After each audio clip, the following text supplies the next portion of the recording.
Council, first order of business is to consider the minutes from the January 15th Committee of the Whole meeting. If there are no additions or corrections, we'll consider a motion to approve those minutes. Move for approval. All right, all in favor say aye. Aye. Aye. The minutes are passed. Our next item on our agenda is the council administrator's report.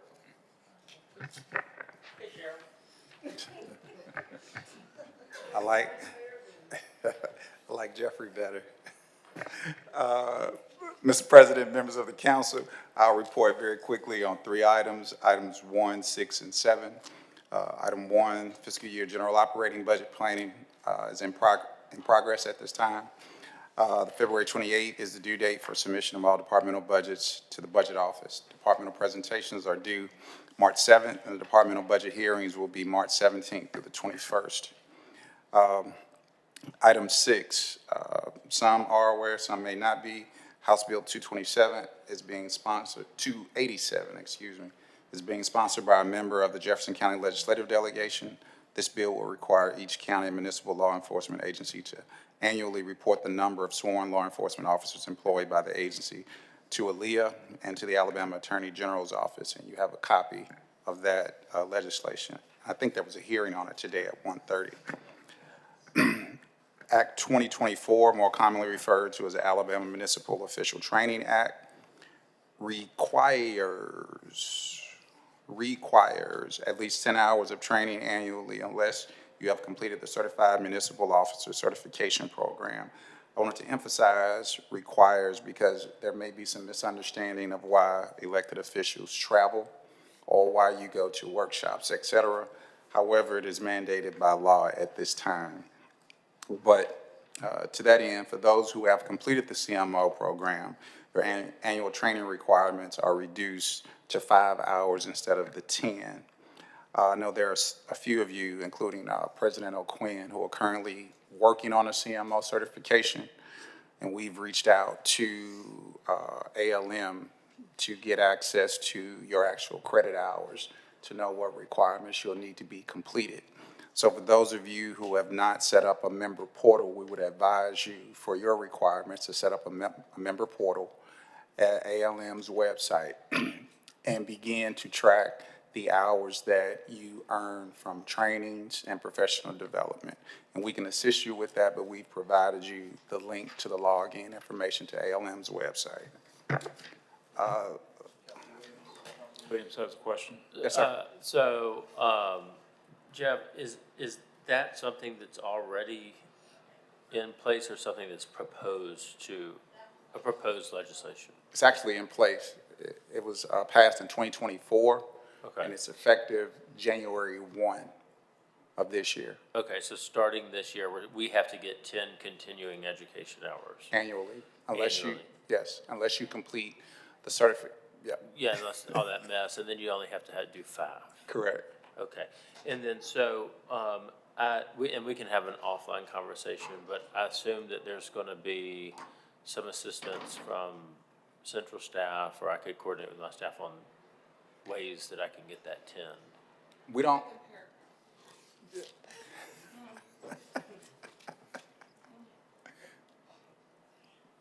Right. Yeah, okay. Yeah, I'm not going to NLC, so I have to find something else to do.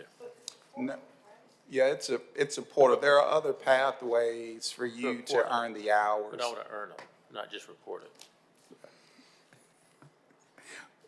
Council, there's a pathway for us to help you, to answer your question. Thank you. And thank you, Councilor Clark.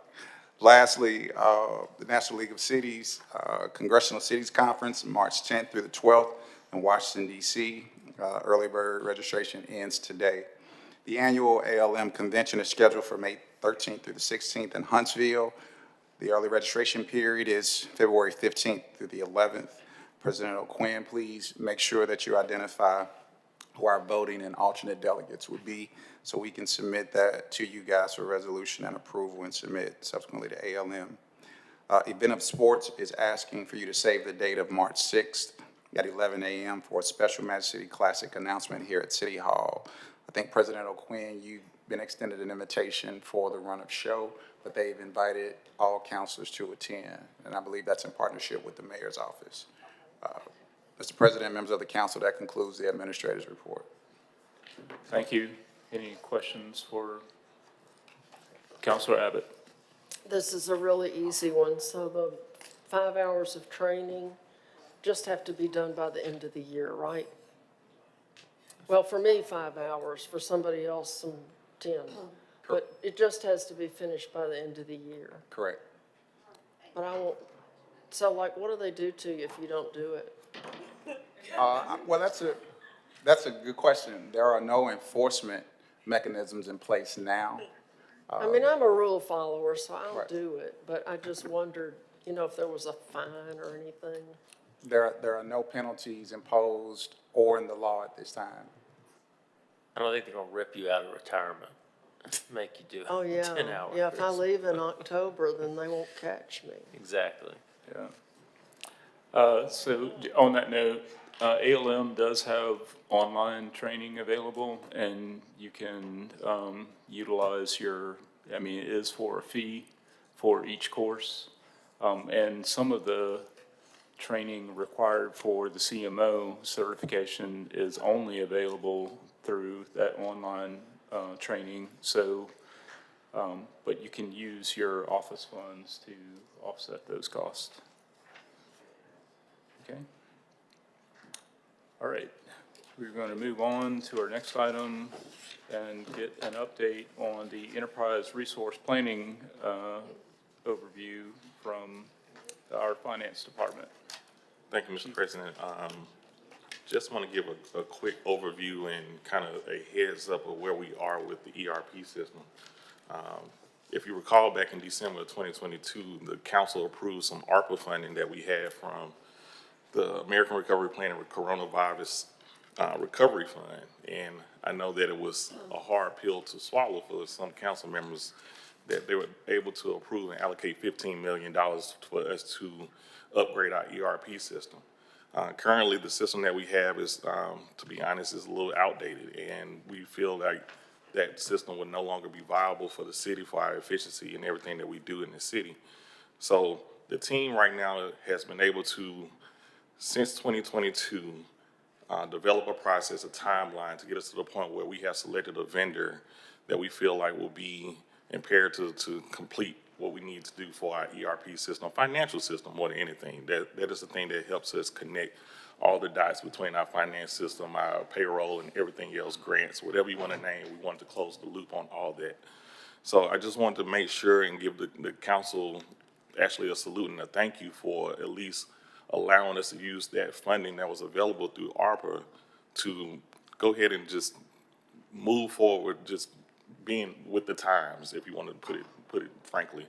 And we really appreciate that. And so the team will probably come up and share who the team members are, the vendor that we chose, and kind of give a very high-level overview of why we did what we did to do a new ERP system.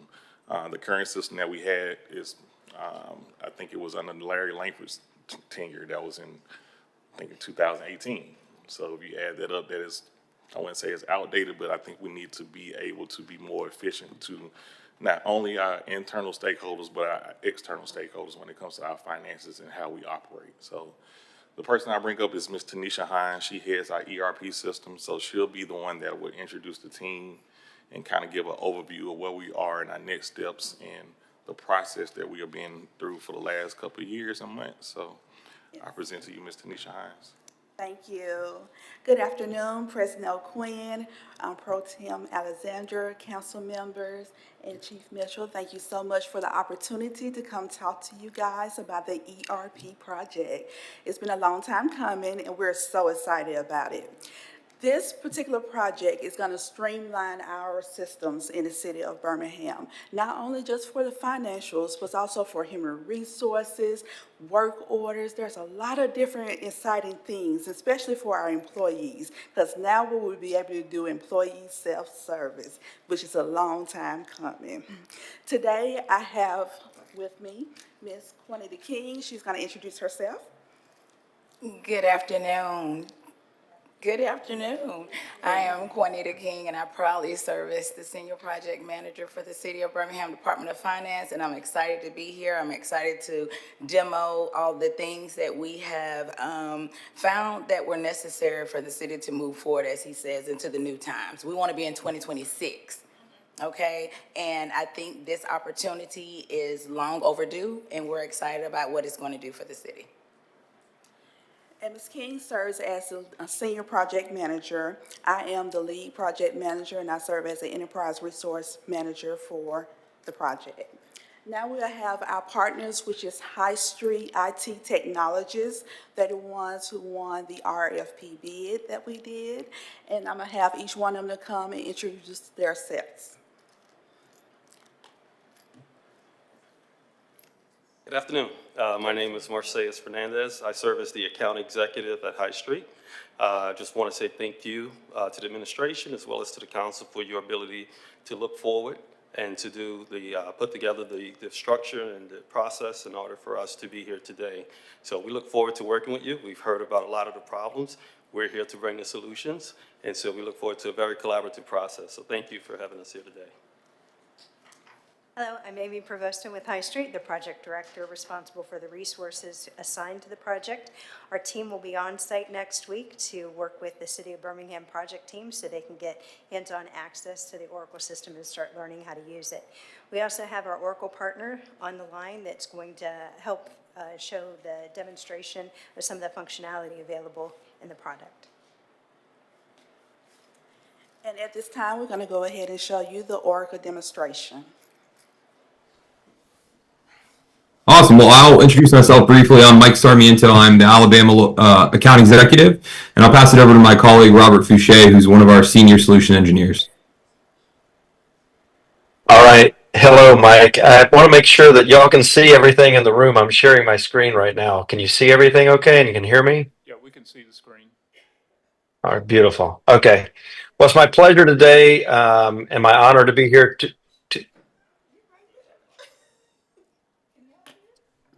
Yeah, we're having some Are we problems good? with the volume. It was real loud a while ago. It was real loud a while ago. You know they can crank it up. testing. 1, 2, 3. All right?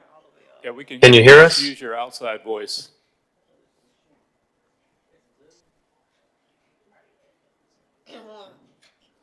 All right. We ready? Yes. All right, fantastic. Well, I'm with Oracle as well. My name is Robert. I'm going to go through a little demonstration of the Oracle Financials and HCM applications, or Human Capital Management. We good? Yes, great. All right, fantastic. But before I do, I just want everybody else here that's joining on the Zoom as well to introduce themselves real quickly, just to go around so you understand who all's here. So Ashley, why don't you start? Sure, yeah. I'm Ashley Hill, and I am Birmingham's assigned experience partner for the Granicus solutions that we'll be talking about today. Good to meet you all. All right, Clay? I'll jump in next. Clay Campbell, solution consultant here for Granicus. I'm going to walk through some of the aspects of our solutions that make up this proposal as well. All right, Carter? Carter Bradford, the Granicus account executive. I believe I met a few of you in person about a month ago, and you guys had the live rollout in Birmingham. All right, finally, Jim. Hi, Jim Blair, Director of Sales for Can-Am, representing the teller cashiering solution. Nice to meet you. Thanks, Jim. And you're going to hear from them a little bit more here as we move through the presentation, but we're going to give you a taste of the applications just so you understand what it is that is going to be being implemented at the city. So I'm going to start off. Again, my name is Robert Fouché, also known as Bobby Boucher, the water boy. I'm from Louisiana, but I live in Atlanta, Georgia right now. And I'm going to talk to you about Oracle Cloud for Government. And it's a comprehensive suite of applications designed to work together to include human resources. It includes our finance and budgeting, our procurement applications, and analytics over the top of all of this. And it's all built on top of Oracle Cloud infrastructure that gives you security, it gives you innovation like artificial intelligence, it gives you ability to extend the applications, and it's up 99.9% of the time. So we want to make you to be as successful as you can with the applications. So I'm going to go in and show you a demonstration using different personas in the application, just to give you a little flavor of what's going to be in store for the city. So I'm going to start off here as a user by the name of Harold Wilson. And I would like to, first of all, make sure that I can draw on the screen so you can see me like highlighting stuff. And it's not really working for me right now. There we go. Okay. So Harold is logged into the application. Harold works in finance. And Harold has access to a lot of different areas within the application. You can see he has access to me, my team, procurement, general accounting, and so forth. And within this, he has different applications that he can navigate to. Just like when you're on your smartphone and navigating around, he has applications that he can navigate to. But he can also navigate by using the navigator on the left-hand side and be able to go into things like general accounting. Since he works in finance, this is an area that he likes to go to a lot.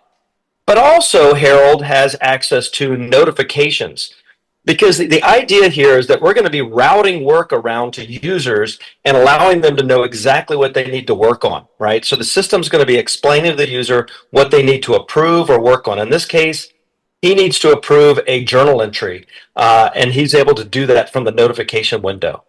As he scrolls down the screen, he also has access to things to finish. These are, basically the system's telling Harold what he needs to work on. In this case, he has a journal entry that he needs to approve. There's also news and announcements that gives Harold a good idea of things that are going on across the city, whether it's open enrollment for new benefits, or whether we're getting close to the end of the year and we might need to get journal entries and our expense reports and things like that in. And then finally, at the bottom of the screen, Harold is presented with analytics that tells him about the health of the overall city, but even maybe a specific department. And as Harold's looking at this, he can see different key performance indicators to include, as I kind of shrink this down, around vehicle purchases. And if I mouse over this, you can see that there was a budget of $7 million, and we've already consumed $1 million. And he might want to explore what this was being spent on. And he can see various departments: police, community development, parks and recs. And as he looks at the police department, he can see the spend represented there in this colored area. And it looks like the police department maybe has already spent almost a third of their funds, and we may be only a couple of months into the year. So Harold can drill down into the details and be able to see by fund, department, account, the budgeted amount of money, how much has been obligated, how much has been spent. Am I tracking okay? I just hear talking. I didn't know if there was a question. I'm sorry. I'll keep going. So under expenditures, I see 340,000. So the nice thing is, if I work in a department, I'm able to see the money that's being expended, and I'm able to drill down to the actual underlying transaction, which can include, like in this case, an invoice that has been sent to the city from a vendor. And then the system has built into it what we call machine learning to read invoices automatically and process them. So actually, as I was preparing to show this to you today, I had created this invoice, emailed it into my demo environment here. It read the fact that this was an invoice for 10 vehicles, and it went ahead and populated this invoice for me automatically. There's a lot of streamlining of business processes to help users to focus on things they need to focus on and not just manual entry of data. So here's an invoice. I can also see that this invoice is related to a purchase order, which I can also drill down to by just clicking on the purchase order number, and it will take me into the actual purchase order as well. So starting off at a dashboard, looking at my department, I'm able to see expenditures across my department, and then be able to drill down to see all the details, including the invoice and the related purchase order associated with it. But Harold also needs to be able to, since he works in finance, be able to generate financial reports. And one of the things that Harold has access to is our financial reporting center that will help Harold to put together something called the annual comprehensive financial report that the city is required to put together every year. And here I can see on my dashboard as Harold that I have access to a income statement, or my statement of revenues expenditures and changes in fund balance, where very easily I can run a report and even be able to see this for various departments if I want to, or various periods of time, or different funds that I might need to look at. So here's all my funds that I could select from. And I need to be able to go in and then just click and drill down to the underlying detail. So it's really handy for me to be able to do these types of things. But the nice thing is, even as a finance person, Harold has access to self-service things from an HR perspective. So as Harold comes here back to his main page, he can see that area called Me.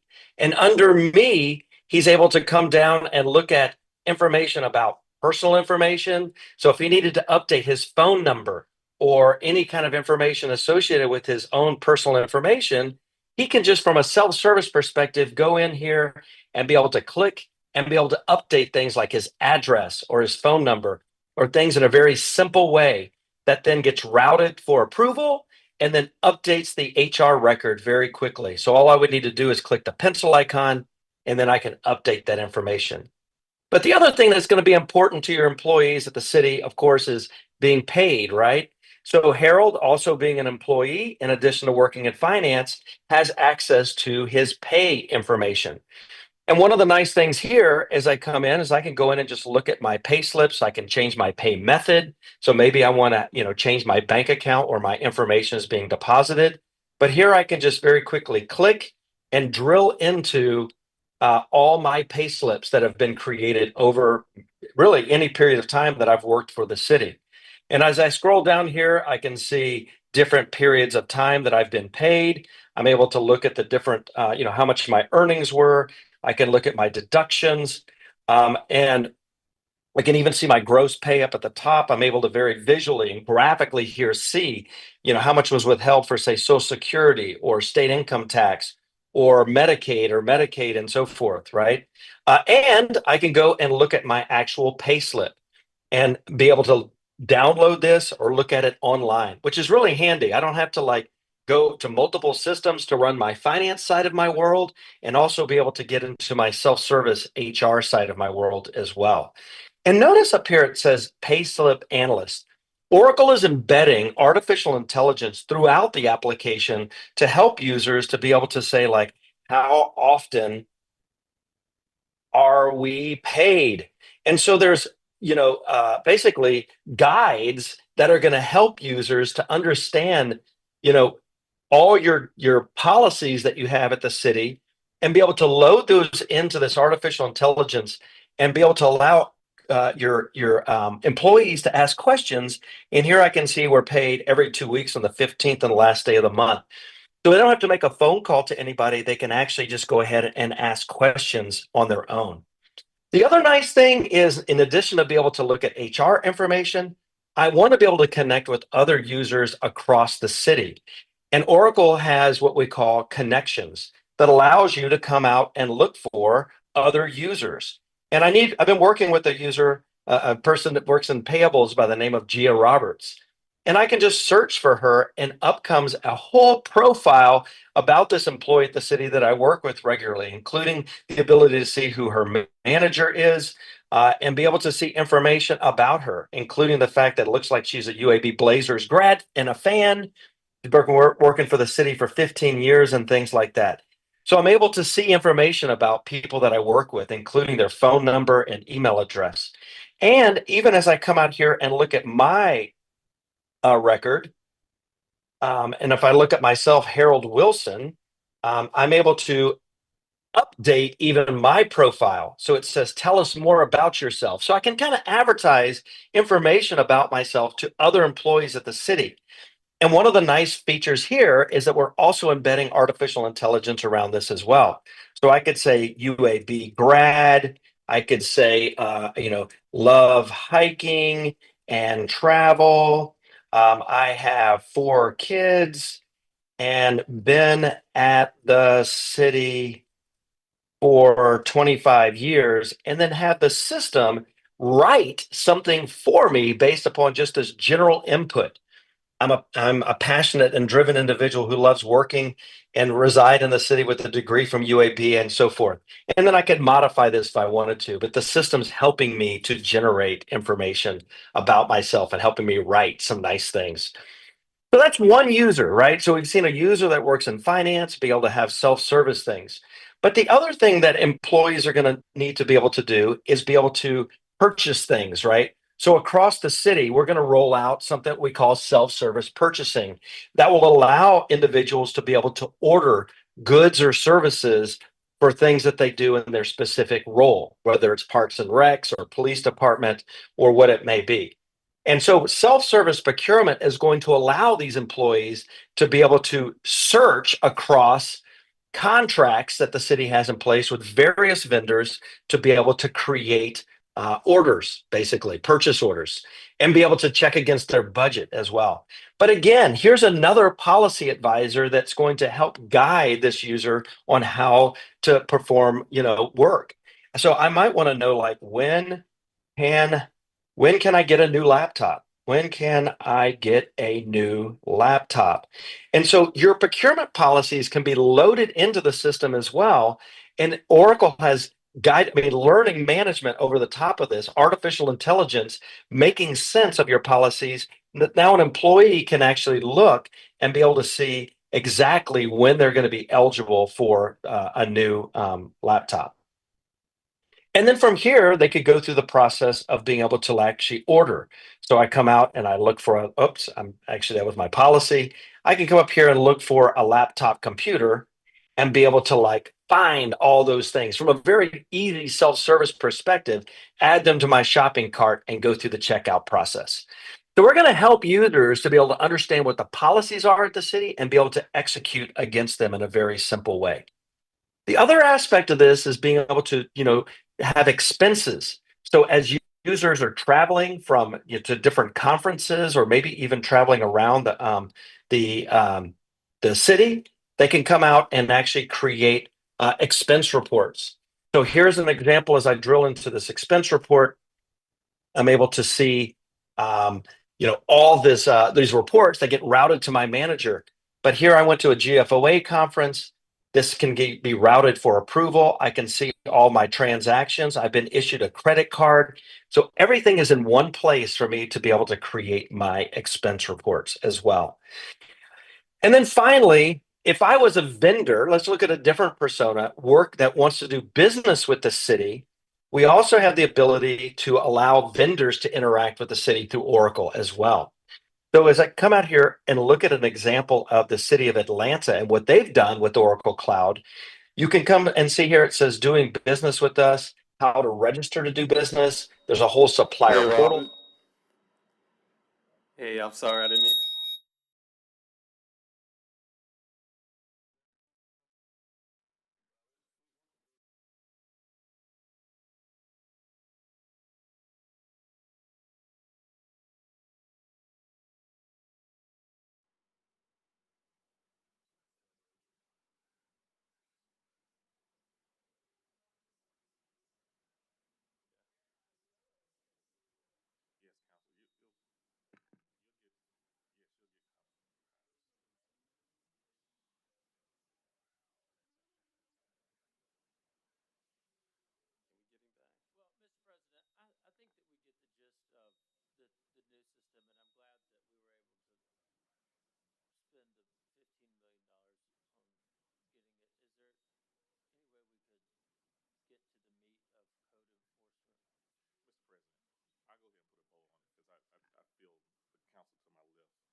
We were just trying to show the council of what we're investing $15 million into accruing efficiencies in our financial systems.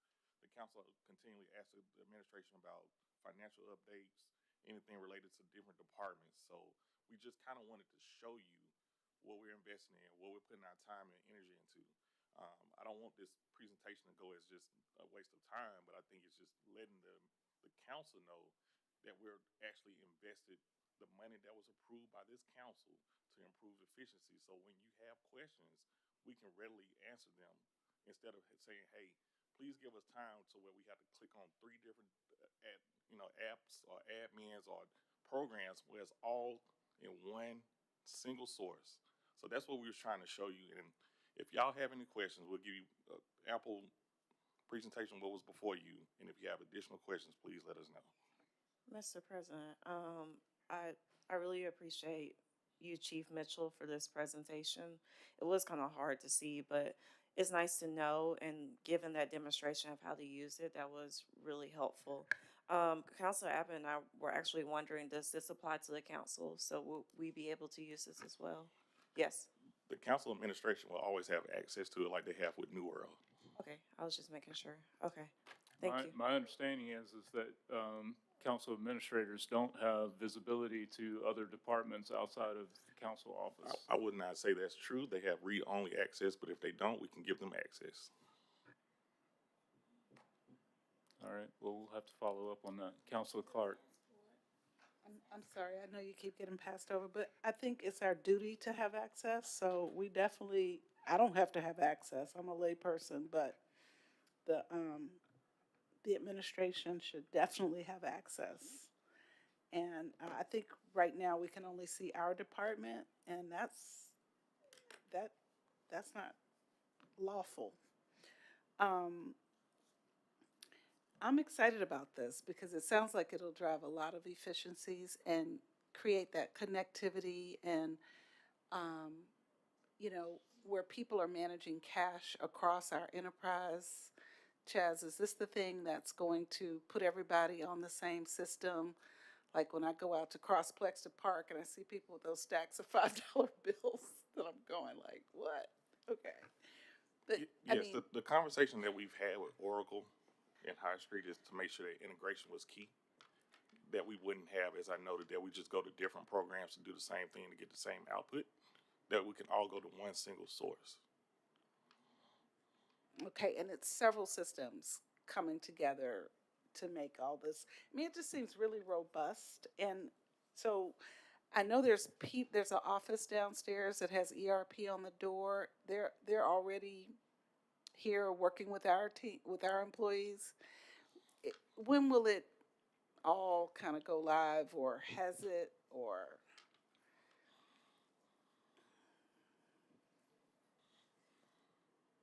Hello, we're actually internal. I know a lot of people get it confused because they see the ERP. We are totally dedicated employees that do this 24/7 is our job. So we're not an outside source. We're internal employees Okay. that were tasked to do this job because we understand the culture, the needs, and the desires of the boots on the ground, which are the people that work here. So. And I'm the manager of that team. Another thing about this project is that we do have a citizen engagement piece, and that's something that the council members will be able to enjoy, to use, to engage the citizens on news, information. It's gonna be nice. We're gonna demo that, we can send a demo for you to receive that information. That was the piece that was missed. It was analytics for citizen revitalization, engagement, things like that, neighborhood revitalization. So that was the part that was cut off. Okay, I asked about kind of go live date for, I mean, is it January implementing in 2026. phases? Okay. Fully integrated? Okay. Yes. And then if you could comment on P-card reconciliation and then fines, tickets, and fees, like for the court system, will that all be a part of this? Yes, it will be. P-cards are different. We don't have P-cards at the city. So that's something that we don't do, but everything else will be reconciled the same way, yes. Jeff, did you have a comment? Yeah, I just had a couple of questions. I think Councilor Clark in part asked it, but help us understand what the migration looks like. All the data that's currently available in New World will be migrated over into the new system and available, I guess, January 26th. Yes, we're doing best business practices as far as the information, but all history will also be available. Right. Councilor Abbott, did you have a question? Yes. I'm sorry, Jeff. Master agreement bids awarded, will that data be available through the portal and available through the use of the tool? Can you clarify that? So for example, master bids, unless we track it by resolution or we call purchasing, it's not readily available. Yeah, I think that's what they actually tried to show you in the presentation that they can upload those type of documents into the actual system that can be actually searched. Okay, I didn't hear that piece, but you clarified it. Yes, sir. I'll be looking forward. Absolutely. All right, now Councilor Abbott. You know, this was a great presentation, except for the fact that we couldn't see it. So, I really want to know about this. Even though I'm going to be gone, I'm not going to be dead, and I'm going to be a resident who's out there wanting to know what's going on. And I think there's a lot of people that want to know what's going on. So being kept in the dark is something I hate. I'm afraid of the dark. So, and have been all my life. So what I want is to see this presentation like via a link where maybe the gentleman, Robert, is telling us about it where we can see it and understand it, because it sounds phenomenal. You know, if we can go to this system and like pull up the contract with Vulcan Park and read it, then that will be great. And it will really help council members and their assistants to do their jobs. But when you are having a presentation and you can't see anything except a screen with fuzzy letters on it, you know, it's hard to follow along with the guy who's talking when he says, see here, we're doing this and that, and you can't see it. So we just need a little So Councilor Abbott. more polish or something here. We would definitely, Ms. Camila Gray-Lewis will send out the presentation, and for any council that wants to dive a little bit deeper outside of this high-level presentation, I have the full confidence that the ERP team can have that same conversation with any council that desires. But I'd Councilor like Lee? to have it like by myself, I mean, in a dark room. That is- Oh, not dark. You know, because I think it's important, and I think that what you're doing is pretty fabulous, and I do want to understand it.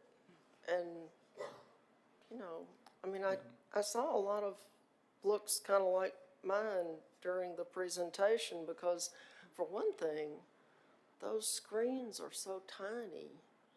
You can't usually read much of anything. Maybe we need a giant one hanging down from the ceiling here.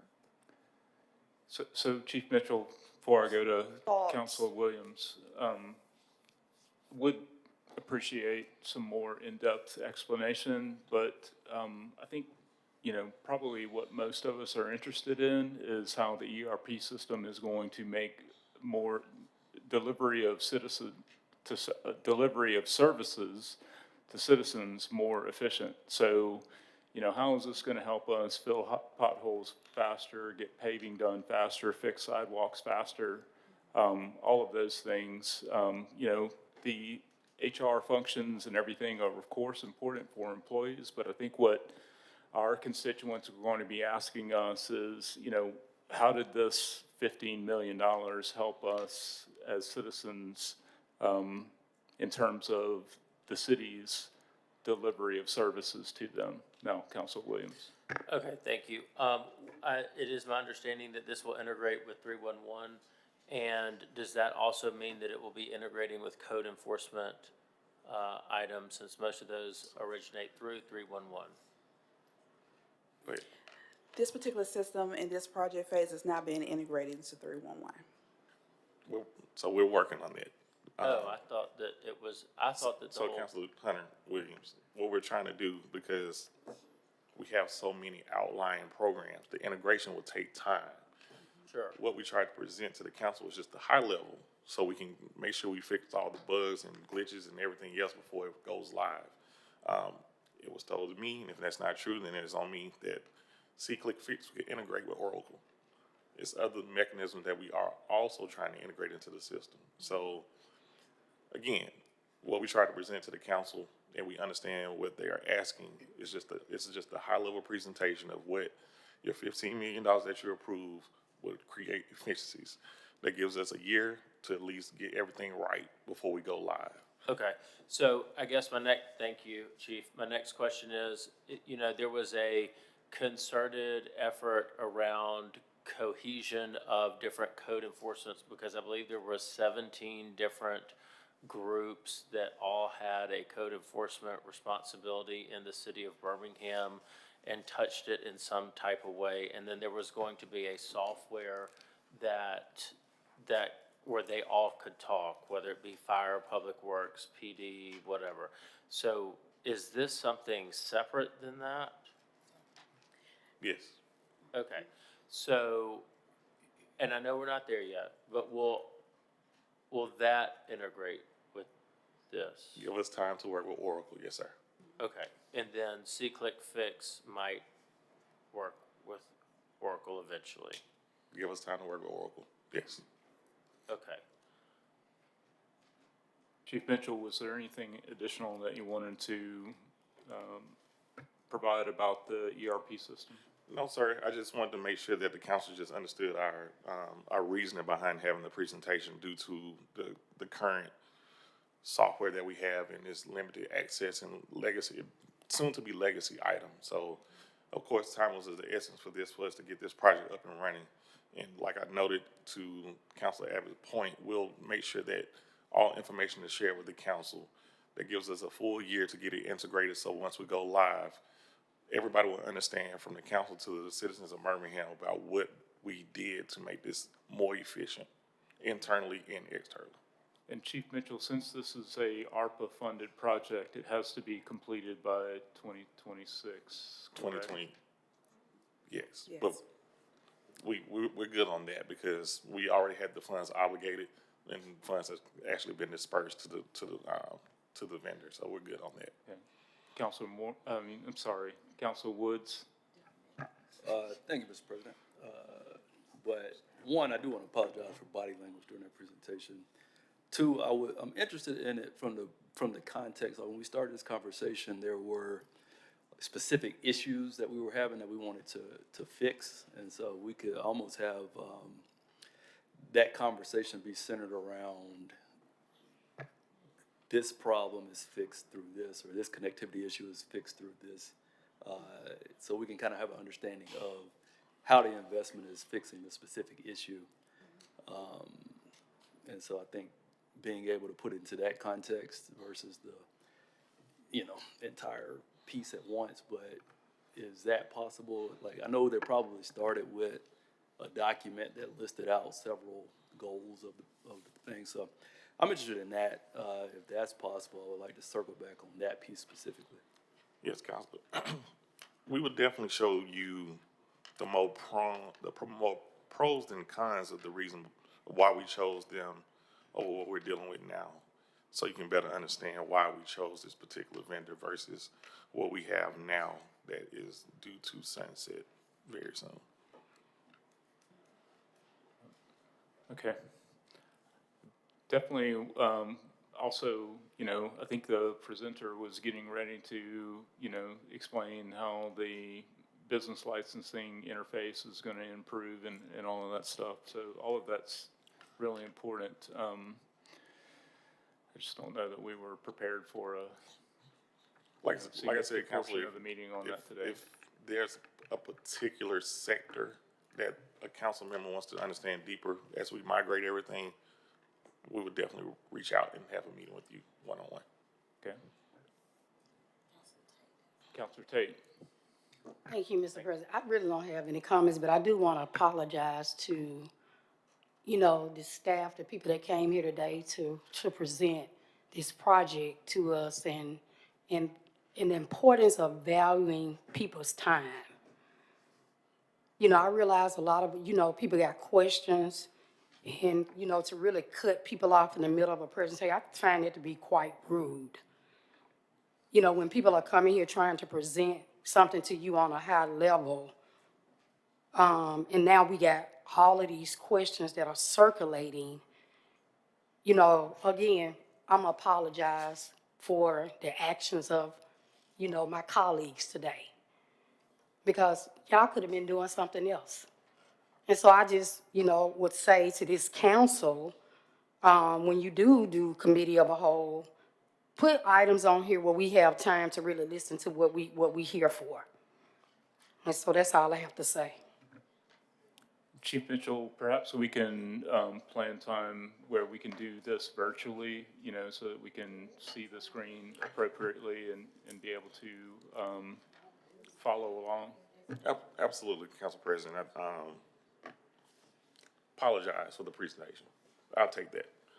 You don't have to apologize for that presentation. No problem. No, it was helpful. It really was. It was helpful, and from the standpoint of being a trainer by trade, we have to take into account what everyone's level of knowledge is of a system. And so you gave us, and you were trying to give us a very high level. And so now we can go back and we can assess what each piece that all counselors feel they need in order to have a full understanding and for it to be reflective of the cost that has been approved for the program. So thank you. Okay.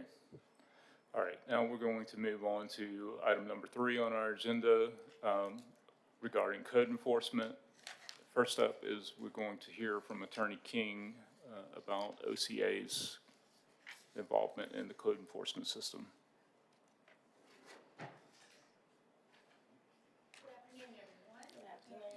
Can you all hear me now? Yes. All right, I want to start off with a brief recap and then go into what OCA has implemented and move us forward to now. So if you will recall, in 2023, Chief Prosecutor Joe Baskier was hired, and I made changes as far as bringing Attorney Destiny Teal from the litigation division into the prosecution division because she has a unique skill set in which she handles environmental court cases as well as the domestic violence unit. We implemented an environmental screening process, and just for visibility, Chief Baskier and Attorney Teal are in the audience. And with the implementation of the screening process for all environmental court cases, the first step was to coordinate with PEP, and the code and zoning inspectors were to submit and are still submitting their entire investigative file, okay? And that comes to the prosecution division for review. The second step is that the prosecution team reviews the file. They make sure that there's an actual code or zoning violation. Then we look at ownership history. We look at various documents related to property. We verify the correct individual, or if there's a corporation being named, we want to make sure the correct entity is identified. And lastly, we make sure that the service address of the defendants are correct. So once the screening process in totality is complete, the prosecution then notifies the code and zoning inspector to make sure if there's any changes to be made that can be made at that point. Then they present the complaint to the magistrate's office so that it may be sworn and issued. Once issued, the criminal summons is forwarded to the prosecution division, who would then forward it to our 2 court services officers. And if you recall, those are BPD officers that are trained on the criminal process. They know how to identify and serve these criminal summons. And they are assigned specifically to Office of the City Attorney. So if there is a code violation initiated by one of the 4 of the environmental police officers housed in planning, engineering, and permitting, they issue a copy and a sworn uniform citation forwarded by the magistrate's office to our office of the prosecution division. So now we have one uniform system. After the criminal summons is served on the defendant or a uniform citation is issued, the return is presented to municipal court, and the court process proceeds as it normally would in any criminal matter. Throughout this process, OCA has maintained close communication with the code and zoning inspectors, and we routinely participate in leadership meetings with PEP. And so this is a success that I would like to note from the Office of the City Attorney. Since we have had our 2 court services officers, over 99% have been successfully served. And so if you all would take a look at the documentation that I've provided to you, you can see the stats in the 2023 and 2024 year And you can see how the cases have transitioned and gone up in 2024 and 2025 based off of the resources that we have through our court services officers, as well as in coordination with PEP and the environmental police. That's all I have. Yeah. Sure. Council Williams. Can you go through and tell me what these means? I obviously, on your printout, I know what environmental cases are. Right. And there's a separate thing for environmental defendants, and that must mean that one defendant has multiple cases, That's correct. right? Okay, so then and then the rest of it, there's an environmental cases dismissed, which is not y'all, you're saying that the court dismissed it. Correct. Okay. We make recommendations, that's correct. And the court issues an order. Okay, and then the cases continued means that they were given an opportunity to fix something? Correct. Or if there were any issues upon the inception of the case that were discovered, it was allowed to be continued. That's correct. Okay, and then there's this environmental defendants present and the environmental cases pending FTA. Environmental defendants present, what does that mean? So that's the amount of defendants that have shown up and are present during that month. Okay, so, okay. So example, so you may have one defendant with numerous cases, but the environmental defendants the prong with the environmental defendants present are those who actually are in court. I got you. And then the FTA, is that what I think FTA Right, means? failure to appear. That's Okay, so correct. then what happens, Failure to appear. so are we issuing warrants Yes. so that, and then out of those 97 warrants, how many of those have we arrested? I couldn't give you that information at this time. That's not something that Was we that would. a none? Right, that is not, you would have to ask, Judge Sparks. Okay, Sparks. And then I guess my question also is, I guess I'm looking at the totals. They don't.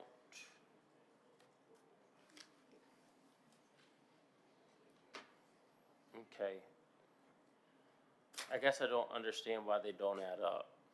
Because like there's the dismissed cases, the continued cases, the present cases, and the pending FTA cases. I guess maybe necessarily they wouldn't add up to No. the total number of defendants. Because you're taking each column and then you're adding up the total toward the end. I think what Council don't Williams understand is pointing out is that, you know, if you have, say, let's just take for the month of January 2025, if you have, you know, 43 defendants, and you have 29 that showed up and were present in court and 19 that didn't, you know, those numbers don't add up. So it's, you know, 29 plus 19, I believe, if I do my math correctly, that's 48. So if you're adding these numbers up total in the column, they do come to 283. Yes, I understand going across, but. Oh, okay, I'm We're sorry. trying to make sense of, you know, in any given month, trying to make sense of the numbers, how they add up in any given month. And you have to take into consideration that varies on the number of cases along with the defendant. Okay. Maybe Judge Sparks can provide some clarification. Yeah. All right. Any additional questions for Attorney King? Okay, if not, we'll move on to PEP.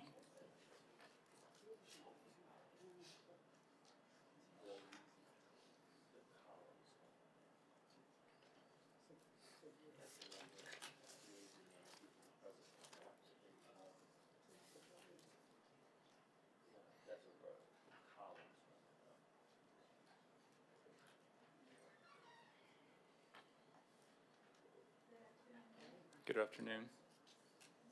No, speaker's not. There you go. Okay. So you should have a presentation in front of you and also a hard copy so that you can follow along. My name is Katrina Thomas, and I have the pleasure of serving as Director of the Department of Planning, Engineering, and Permits. And so our team gets the complaint at the very beginning of what we it begins to investigate as a code enforcement violation. Let's see. I plug this in so I can sort of drive it. Okay. Next slide. Okay. So I do want to put into context that we are still dealing with the top, these top code enforcement issues, which we see throughout our communities: overgrown lots, inoperable vehicles, dilapidated structures, outside storage, junky properties, trash litter. Our team handles issues that are on private property. So we deal with private property matters. And although we would like to get to a lot of these issues before they actually become code enforcement issues through our public engagement and education process, when we receive a complaint, our goal is to move to compliance in the most efficient way possible. As Attorney King stated a couple years back, when we first started just unraveling and understanding what the breakdowns were, we realized that we really needed to have a more uniform way of handling code enforcement. So from our perspective, when we look at the city as a whole, we look at our population numbers and somewhat of a population decline, those issues just coupled with our poverty rates, our home ownership, our owner-occupied housing rate, the number of persons in poverty, all of that really increases blight and increases vacancy throughout our city. And when you couple that with some behavior issues that we have throughout our community and the lack of resources that some of our residents have to actually get these issues resolved, this is how we get here and where we are. And so I wanted to bring that up just to have some context around some of the widespread issues and the complexities of the matters that we're dealing with. So next slide. So again, we are a division within PEP. We have about 37 employees. We do have the support now. Thank you for allowing us to have those 8 post officers added to our roster. They have extremely streamlined our processes.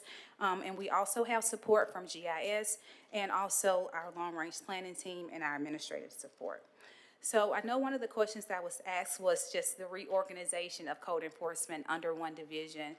Before we did this, code enforcement was spread throughout different divisions and other departments, and so we realized that in order for us to just have more synergy and be more unified, that it makes more sense for it to be combined. We saw that as case studies when we looked at other cities, and that was the key thing that was done, is just to bring everyone under the same umbrella. And so we already had zoning enforcement and condemnation demolition enforcement, and so we added housing and environmental code enforcement. And our 3 main goals really is to increase efficiency, educate the public so that we can drive compliance. When I first got into this role in the team, before the team actually came under our division, we surveyed everyone. And so we had to really get an understanding of what was going on. And we're talking about pay equity issues, uniforms, resources, softwares, not communicating with one another, people not knowing who did what. And so we started talking and unpeeling those layers to really find out what was occurring as it relates to those silos. And so now we do have more synergy around a lot of these problem properties. We have more uniform collaboration, especially with the Office of the City Attorney, and having the Chief Prosecutor and the attorney that's assigned to shepherd those cases is what we saw other cities doing. And so that has really helped us in our processes. We didn't have the list of processes. We didn't have an A to Z guide on the processes, and now we have that. Now we're more uniform in our communication efforts. There's one single point of contact for citizens to report code violations. There's more equity with our personnel and our processes, and then we are where people want to come to get their permits as well. So that's more ways that we can drive compliance.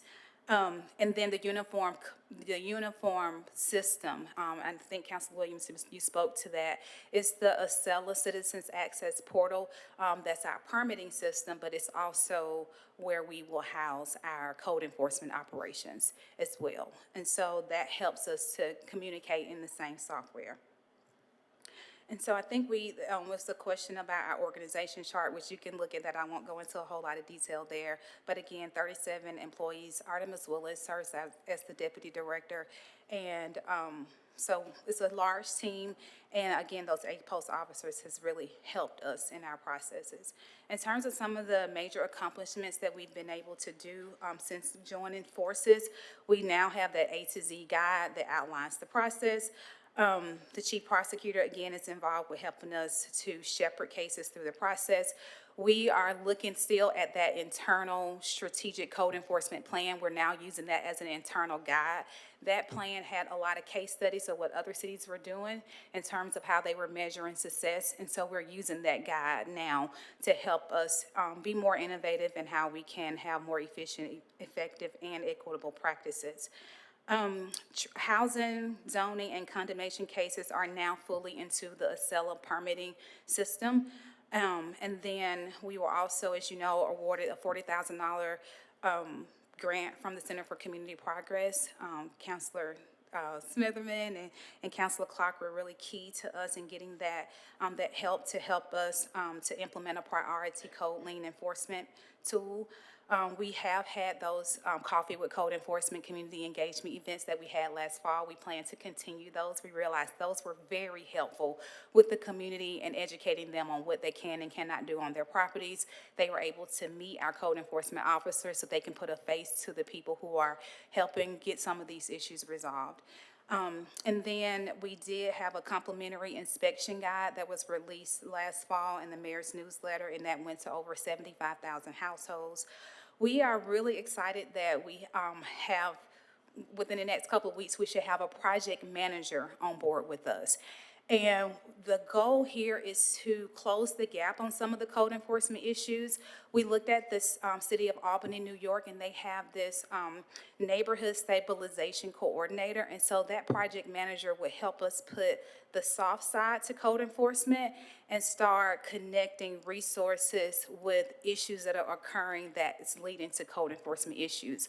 So in situations where you may have junky properties, and it could be because of hoarding, they will start connecting resources to the citizens who need that assistance and also fill some other gaps that we see in the community, and also help to implement the code enforcement lien bill to help us prioritize where we tackle those properties. And so we are really excited to have that staff person coming on board. And then we were able to create dashboards around our top problem properties and also some other special projects and create a dashboard. You all are familiar with some of the legislative tools that we've been advocating for. So the lien foreclosure lien legislation that was passed. Hopefully we will have a local bill or local ordinance for you all to consider, hopefully within the next month. The draft form is ready to present so that we can identify how we're going to tackle those so that we can start recouping some of the money that we get when there is a lien that goes unpaid. And then the vacant property registration ordinance is on the current legislative agenda. And then one other tool that we're looking at, it's under internal evaluation. It's modeled after Mobile. It's a Class 2 legislation in which they are able to put notice on the property owner that has an overgrown lot one time. And it leads to them being able to enforce that over a 3-year period. So it helps with these repeat offenses. As you know, it takes us about 4 months to just do one cut because we have to advertise that first resolution, that second resolution, and then the assessment. And we're only able to get to those lots maybe once a year. And so having some legislation around removing those administrative burdens related to the notice period. We want to make sure that we do follow due process laws, but we're recognizing that other cities within the state are just giving, that one notice, 48 hours, cut your grass. If you don't, we will cut it for you. We don't want to continue to be in the grass cutting business, but again, with the amount of blights and vacancies that we have, we want to make sure that our city is clean and that our quality of life of our residents is a high priority. So as it relates to our data, in terms of our 2024 code enforcement efforts, right now we have 579 structures that are identified on the list for condemnation. So those are the structures that we believe are dilapidated to the point where we would like to use city resources to tear those structures down. Those are a lot of burn structures, structures that are, you know, the collapsing, roof is caving in, the foundation has been impacted. And so that's the total citywide. There has been about 4,883 housing inspections conducted for 2024. There were over 1,100 vacant properties cut by city contractors. We do have about 16 city contractors. And so as you see on the council agenda every week, we are abating properties that are overgrown with weeds. And then there were about 613 occupied code violations, and those are occupied properties where there may be junk, debris, overgrown lots, inoperable vehicles, and that total does include the citations that our APOS officers have been able to cite or issue. As it relates to our demolition condemnation snapshot, I think the council asked for this data over from 2022 to now. There have been 190 total demolitions in 2022, 163 total in 2023, and in 2024, 179 total. So that includes not only just the city contracted demolitions, but also demolitions that are likely the result of our enforcement actions. When we send out a notice and the property owner chooses to use their private funds to demolish the structure, which is what they should do, we welcome that, and so we do track those private demolitions. You've asked how many properties are ready to go right now, like demolition properties that are ready right now and have been assigned to a contractor. That total is 257. As you can see, that spread throughout the council districts. We are seeing a trend where most of the blight in terms of dilapidated structures, about 93 to 95% of those are in districts 4 through 9, with the most likely being 9 and followed by District 4. As it relates to our environmental code enforcement data, you can see this here. I don't have to go into a whole lot of detail, but citywide vacant properties that were cut over 1,100, active properties in the weed bill, that's about 1,600, 458 occupied code violations, and then as it relates to our APOS officers, they have been able to conduct 306 investigations, 65 Newtonville tolls, and again, the APOS officers are only engaging occupied properties, so they're able to educate the public. If they see a person present, they will issue that citation on the spot, which has tremendously streamlined the process. So again, we really appreciate that support. There was also a question about our weed abatement lien. So as you know, we are constantly putting items on the agenda to abate vacant, overgrown lots. And so we were able to assemble together with the help of our finance department just numbers as it relates to the amount of weed abatements that are billed and the amount that's collected. These numbers don't necessarily correspond with the fiscal year because of when the cut is done versus when the actual list is provided to our finance department, but we're seeing that about 35.6% is the average amount that's collected, which is low, and which is why the legislation that was passed to help us collect on these liens will be very beneficial to us. In terms of how we measure success, it's really simple. We want the blight removed. We really want the properties to be cleaned up. That's the goal. At one point, and we still are, sometimes we like to see that for every house that we demolish, in the ideal world, we would like to see something go back there in terms of infill development. But overall, our goal is for the blight to be removed.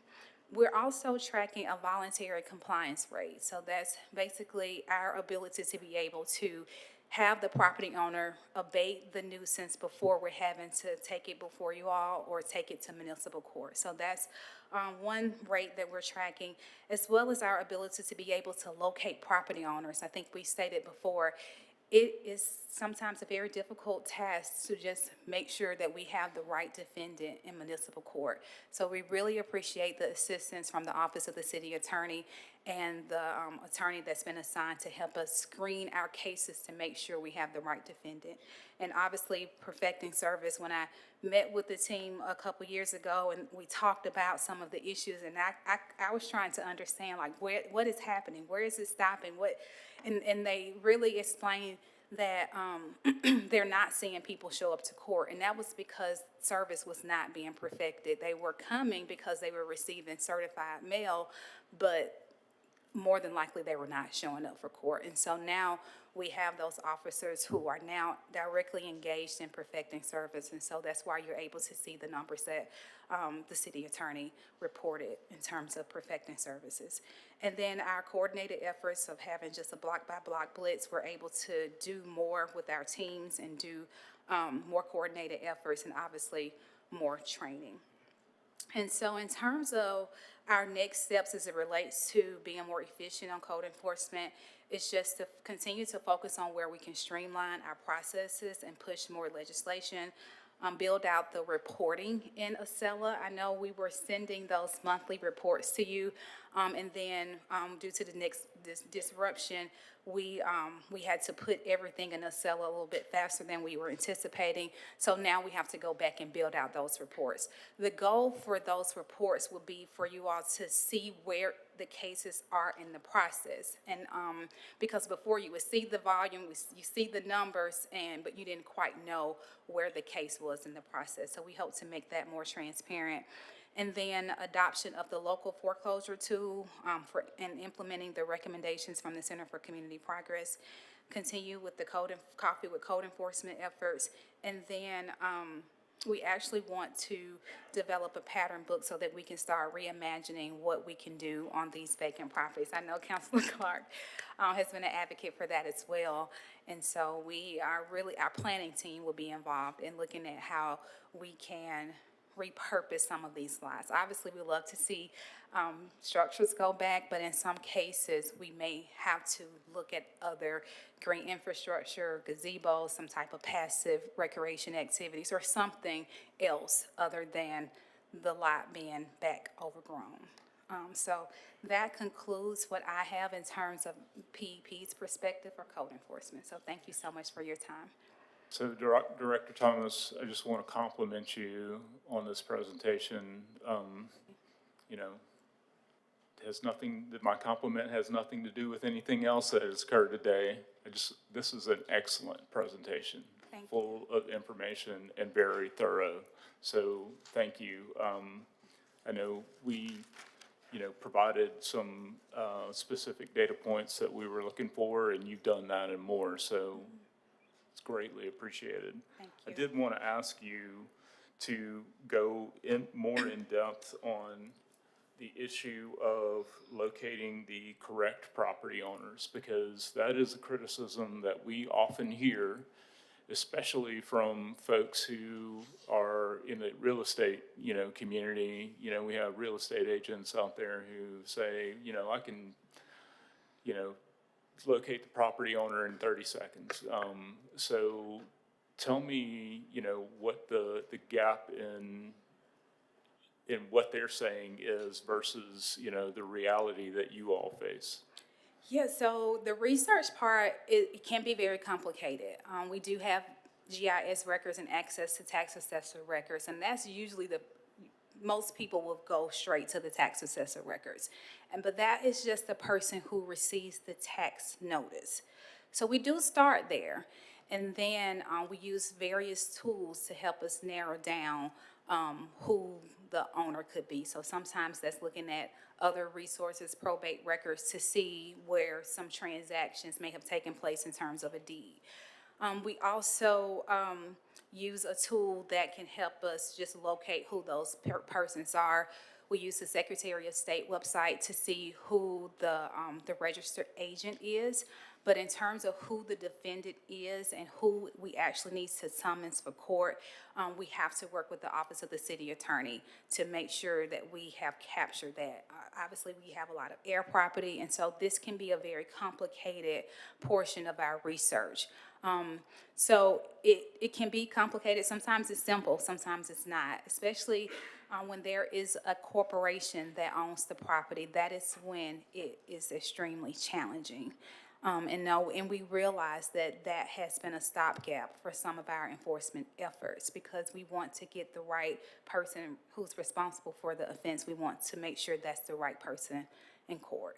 And sometimes there are other people occupying properties. There are quitclaim deeds. There are all types of other real estate transactions. There are tax liens and all these other tools in place where we're having to really figure out who is responsible for correcting the violation. So it can be a complicated process, Attorney King. And if you'll recall, on some of those cases where that is the issue, those cases are transferred to the drug nuisance abatement team, and we're able to get those owners. Great question, though. Thank you. Pro Tem Alexander. Yes, thank you. Thank you very much again, Ms. Thomas, for providing us with this information and the data that you provided us. I want to go back to page 7. Okay. And where you talked about or described for us some of the major accomplishments.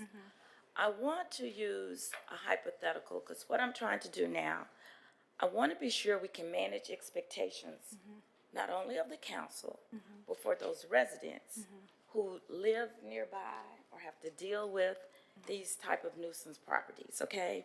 So I just kind of wanted to get a rundown. Let's say, for example, we had a property at 1012 22nd Street Southwest that was reported through 311 a year ago or previously. Not sure if when that may have been reported.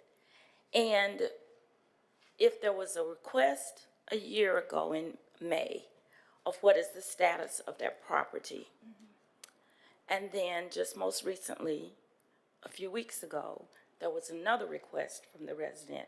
Where is my case? What is going on?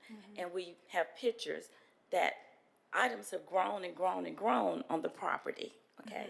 So what within the major accomplishments so far could we use or did we say that we have in place that could assist not only the resident but the council office when we're trying to seek information where they are? Because we are understanding in the council office the amount of time it takes, the action that it can take sometimes from OCA, the municipal court. So can you just sort of run down for me?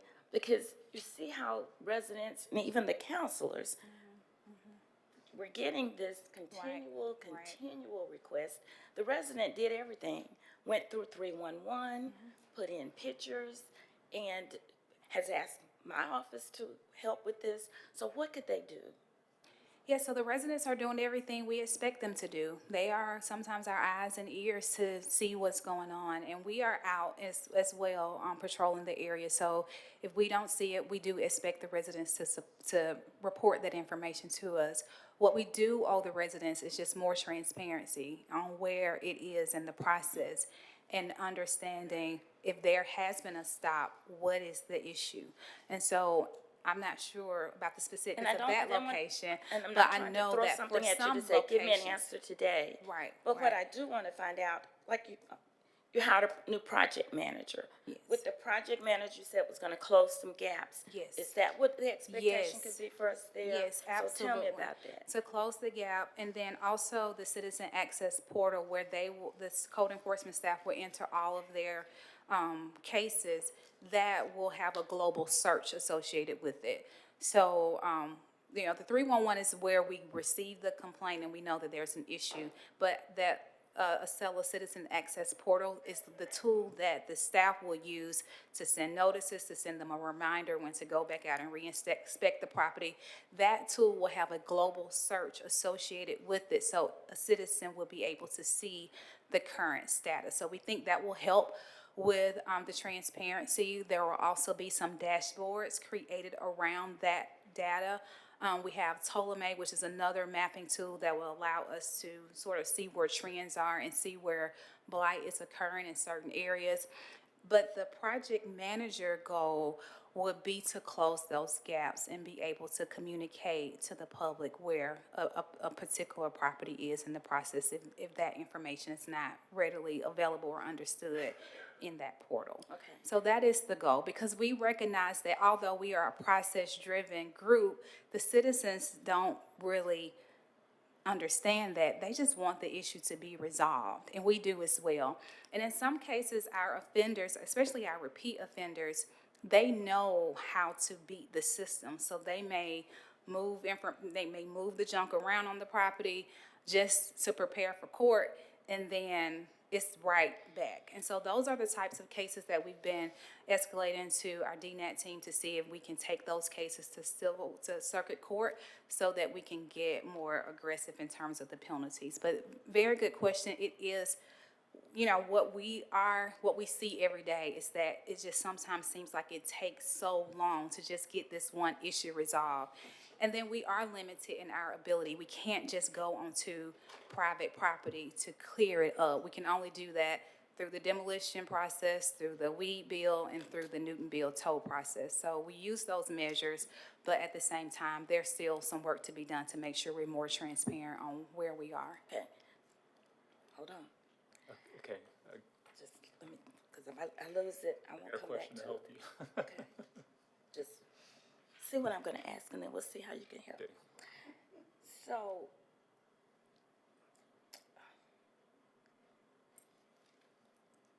how then does that particular instance, I see some of the struggle here trying to see where these numbers fit.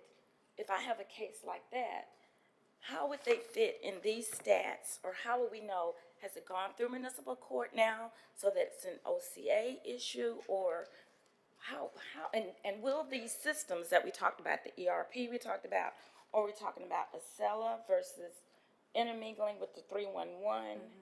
I'm just trying to see, are we going in the right direction for a case like this? Yes, Because we this are. is what I want to see. I'm looking, my office looks ill-prepared. It looks as if we don't advocate, because we've been asked about this type of property over and over and over again. So when the resident comes back to me a year and a half later, they're looking at me, well, are you advocating for me? What are you doing? Are you escalating it? So that's what I'm just trying to get some sense of, if you'll help me with that. Yes, so the systems will talk. They have not talked before. And so the 311 system will be integrated into the Acela Citizens Access Portal. And so that's the gap that we see in terms of the systems communicating and the data being out there so that we can make those data-driven decisions. But in terms of that global search, you will be able to enter that address into the website and see where it is in the process. So that A to Z guide that we developed, I think we dispersed that last year. It lays out the entire process from when we see it all the way to court. So we want to be able to have a very transparent description on where it is. So the citizen and your office will know, has it even made it to court? Because sometimes we look at the court and it has not made it to court. It could be still in the screening process where we're trying to locate the property owner. So we are going to make the system open to the public so that that information is available and anyone can access it. Okay. And was your question going to be something to help? Yeah, so does state law allow for, I know we have this weed bill and, all of the other state mandated protocol for the city to go through to provide proper identification and, 2 notices and all this stuff. Is there any allowance for, those most egregious situations where, there's a threat to public safety? So I seem to recall some situations where, a structure had burned, it was close to the sidewalk, and represented some risk of, potentially falling over on a passing pedestrian. And there were the demolition was accelerated because of that circumstance. You know, I can see similar situation where you've got a property where, you know, these are the most egregious cases where you've got hoarding. You know, the entire property is just a mess. And, you know, you don't know what hazardous materials may be present on there, you know, what vermin and maybe, you know, housing. So are there situations where, like that, where, you know, the circumstances represent a threat to public safety and we can take immediate action to abate that problem? Yes, so. Attorney King. you want? So I'll state that, yes, there are public nuisance laws that allow us to take action as well as the situations that you have just described. And those cases have been in circuit court civil. Okay. Other questions? Those are my questions, thanks. Council Williams. Thank you. Thank you, Ms. Thomas, for this presentation. Just to clarify, the 4 A-post officers that you have are different than the ones that you have, right? Yes. And I assume you appreciate a council member asking for those A-post officers for 5 years. Thank you, yes. One thing that I want to piggyback off of Ms. Alexander is every single neighborhood meeting that I go to and that my wonderful staff goes to, you know, they're always, the issues that they have are put into a few buckets, and one of them is all around code enforcement. And it seems that some of that is, you know, code enforcement, like you said, is a lot of different things. Some of it seems to be like a zoning violation, or maybe that's the way that the issue is solved through zoning. Do those A-post guys or whoever, A-post officers, issue citations based on zoning issues? They are primarily focused on environmental code enforcement issues. So those are overgrown lots, junky properties, inoperable vehicles. They are handling parking type violations. So parking in the front yard is a violation of the city code, but it's also a zoning violation. Parking on the sidewalk. So they are handling those issues. They do get engaged very heavily with zoning violations. For instance, if it's an auto repair shop that has expanded its operations into the city's right of way, or they're keeping vehicles there longer than intended, they do engage. Okay.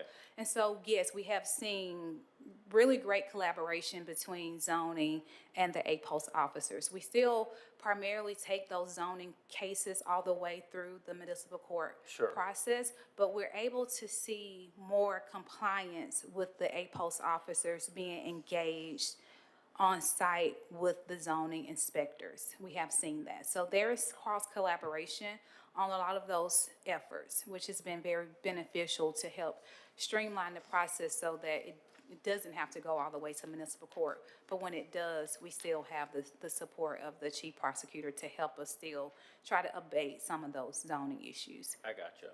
I think that from my perspective, and I'm speaking for myself, that the biggest breakdown, I'm glad that the back end work, it seems like it's being streamlined, and it seems like it's becoming a lot more efficient, which is probably a reprieve from those of you that are actually doing the work day to day, as well as, you know, having some consistency in getting it done. But, you know, in my opinion, there seems to be somewhat of a breakdown between the work that has been done or is being done and us understanding what is being done.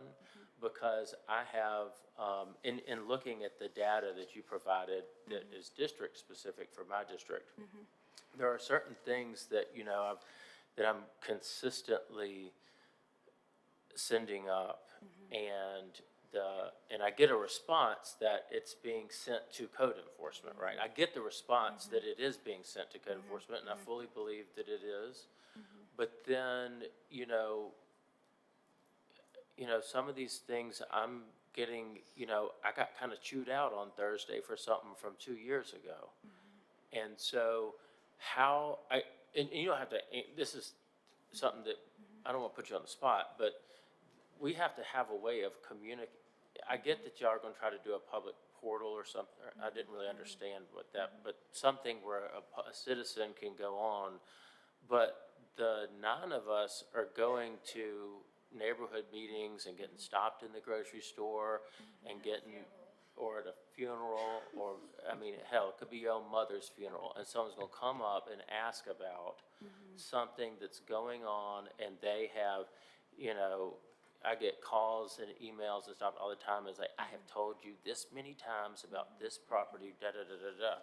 So the enforcement actions that I see in my district don't really compare to what I've sent up, which is a concern. So I guess that parlays into, I don't feel like that there's a lot of community, and this is maybe more so towards the administration. We've got to have some sort of communication where if we send something up, that there's a follow-through other than it is submitted to code enforcement, because I promise you that individual is going to ask me every single time that they see me what happened to it. And so, anyway, that's a request of the administration, is that I've got to have some sort of answer, like, we investigated, we found nothing, we investigated, it's in municipal court, or whatever the situation is. And then the other thing, on that note is, is the best way for us to send, so, we're getting peppered with all these code enforcement issues. Is the best way, I assume, is for us to send it to governmental affairs? The current way is for us to send it to governmental affairs. Okay, so. I still want to say that we still need to make sure that our citizens are still submitting their issues through 311. Oh, regardless. listen, I would love to never get a complaint on code enforcement ever again in my life. But I want to add something to what you said, that Director Thomas noted, was that she was trying to build the actual system of reporting about where we are in the process, but then we had the whole network disruption. So we're only 2 years into this new code enforcement of the revamp that we're doing right now. And I think we still should allow Ms. Thomas, Attorney King, and municipal court to refine it, so y'all will have the information and be knowledgeable about where it is, on what list, what court case, what civil court, what remediation. I think we are getting there. Okay, well then I hear you loud and clear. But it is an ongoing process or whatever, where we're catching the heat. So the other thing is when it comes to squatters. A lot of times the overgrown properties that I've sent up happen to have squatters in them. And so I have, I'm looking at 3 right now we've sent up in the last, so what do y'all do with squatters, I guess is my question. So, the project manager will help with that as well. So, there are 2 prongs to squatters.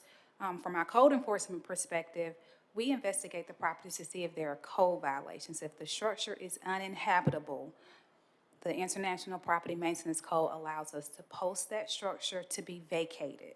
We engage with our APOS officers and police department to vacate those premises if it's not safe for anyone to be in there. And then there's also the squatters bill that was passed that would allow the property owner who believes that they have squatters on their property to complete a process through the police department in which they can have an affidavit in place to use those measures to vacate the property. And so we are teaming up forces as it relates to more coordination in that space, so that we can handle the code enforcement issue a little separate from if there is a squatter situation, but perhaps there are no code violations, so that we're engaging with the property owner, because they may not know that there may be people in their structures. that they can go through a process in which they can have those squatters removed. And so that is a task, a project that we're adding to the project manager role to help bridge that gap on those efforts. Okay, so, Mr. Mayor, can I send you 6 properties up again that we've been sending up every year? We have, and I think we have those, and we're walking those down, so you Please should send receive an those update to on those. Camila.graylewis@birminghaml.gov. I am happy to resend them as many times as you choose. Thank you, Ms. Thomas. I You're really welcome. do appreciate You're your welcome. work. I really think we've come a long way. Thank you very much. And the portal again would help, and I know we had those top problem properties. I know the last time we talked, we did a pilot where we said, okay, what's the worst of the worst? And out of those 100, only about 30% of those were resolved. So we are still seeing that our compliance rate is just really low. And it's, it's a gap in the process somewhere, and a lot of it is tied to corporate ownership issues. And so, but we do owe that transparency to each one of you so that you are equipped with the information to provide back to the citizen. Counselor Tate. Thank you, Mr. President. I'm just going to kind of piggyback off of what Pro Tem Alexander said.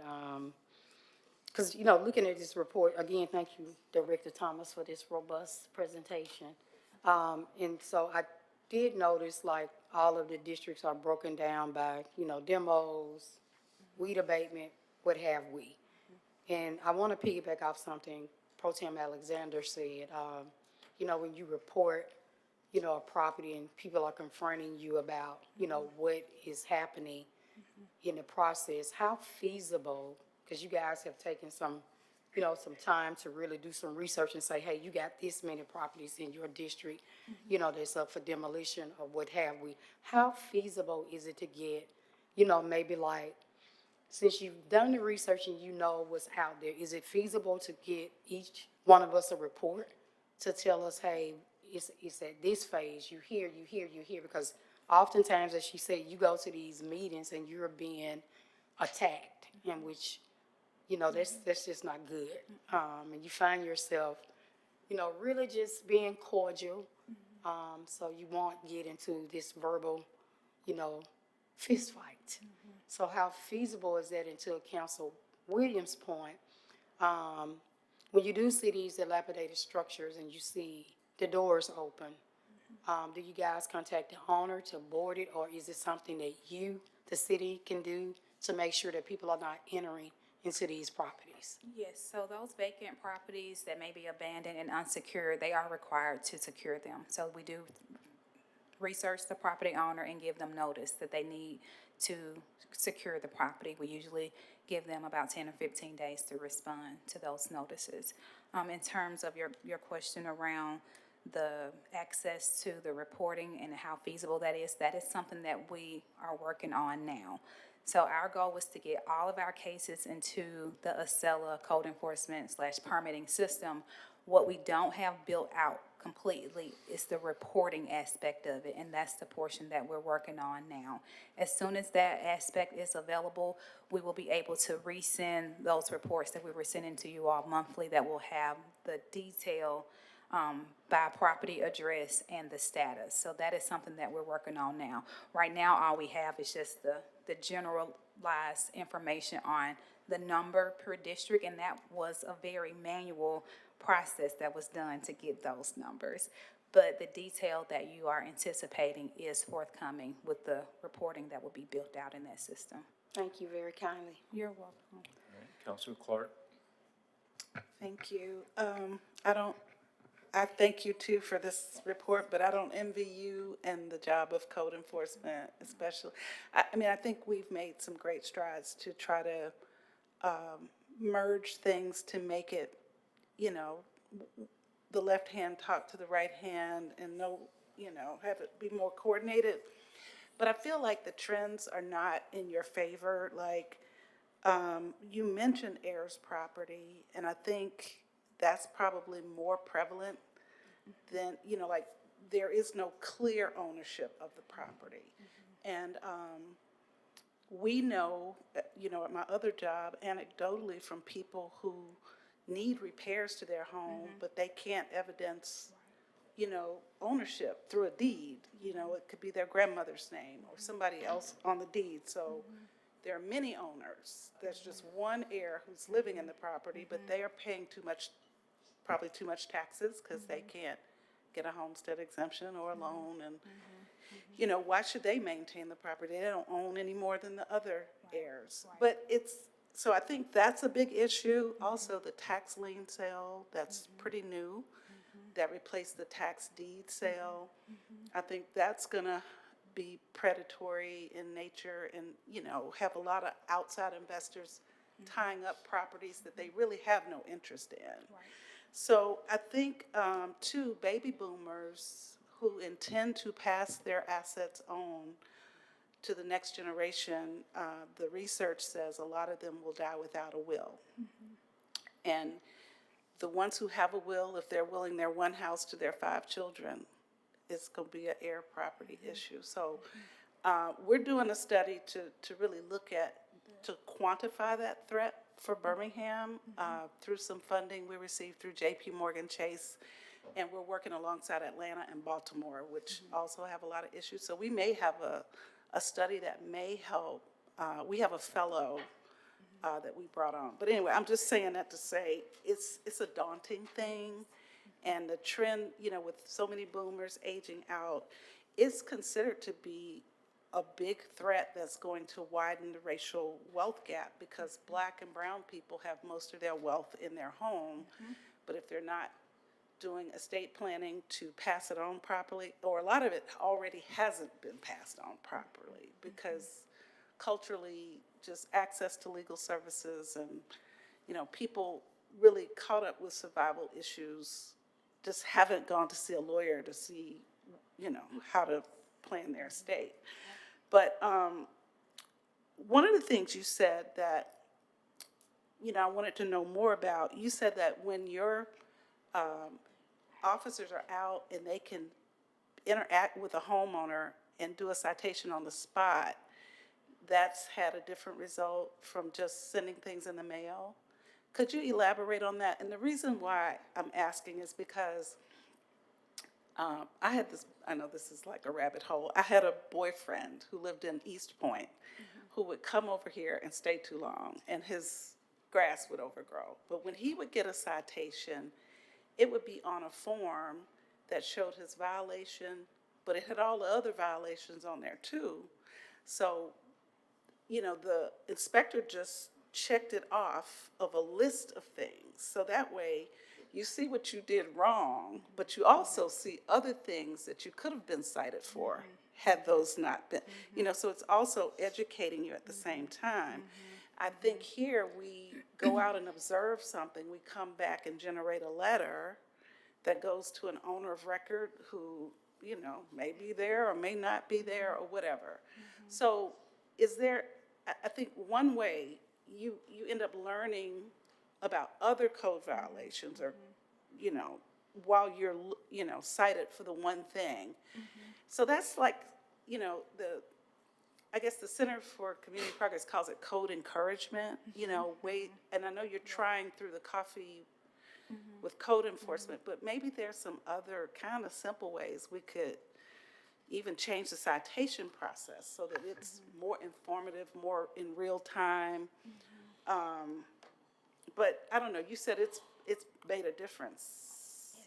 Absolutely. So those APOS officers, they work under the direction of the police chief, and but they serve our area for environmental code enforcement. And so whereas previously, when they were not involved, we would have to research the owner, send the notice, wait to see if they respond, try to get them summons in court, hope that they show up. More than likely, they will not show up.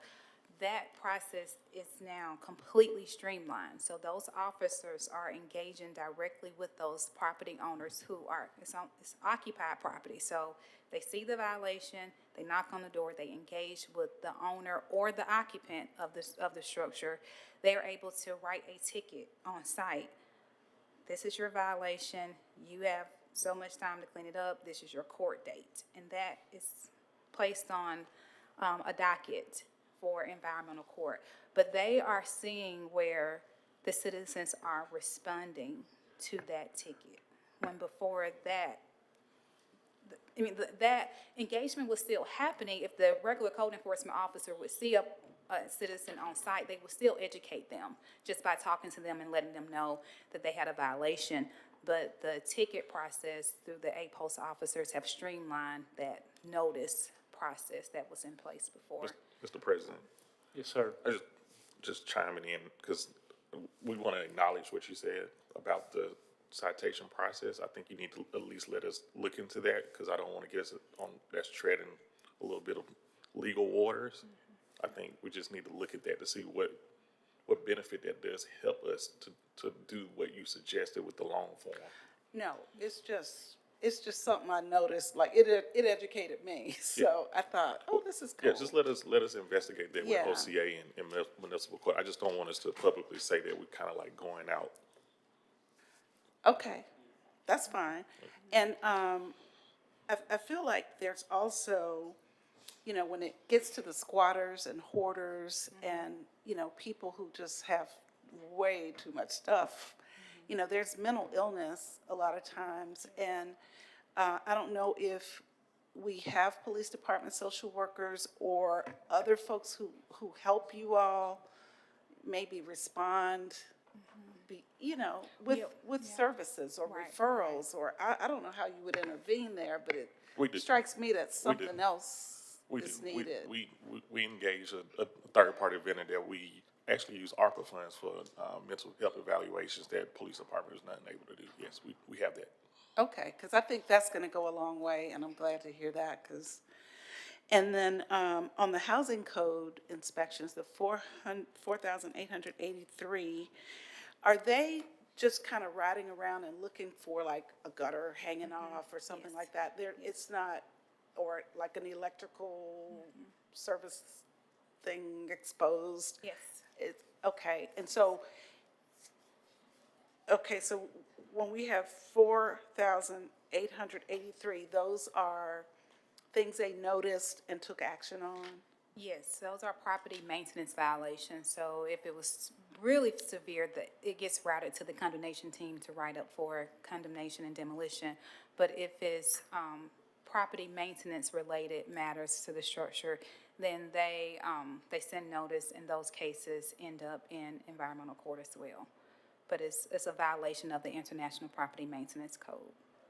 Okay, and I know a lot of the complaints we all get with apartments and the conditions that people have to live in, those are not, we can't really, okay, you talked about vacant property registration. Is there any thought to trying to get some sort of, multifamily inspections authorized by the state so I that? think we've tried in the past to get a rental property registration legislation passed, but because of the Alabama Landlord Tenant Act, we're not allowed to interfere, in that relationship. So that's the main barrier to the rental property registration. Okay, Without- in that- not rental property registration, but inspection. Well, as Which when I say maybe it could be passed at the local level.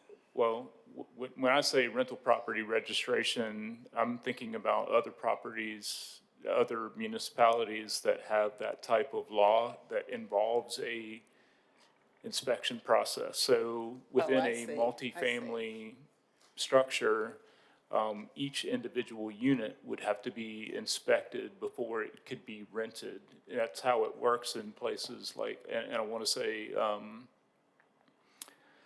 College Park in the Atlanta area is one of the examples that I had looked at previously. And, I've even spoken with the mayor there about it.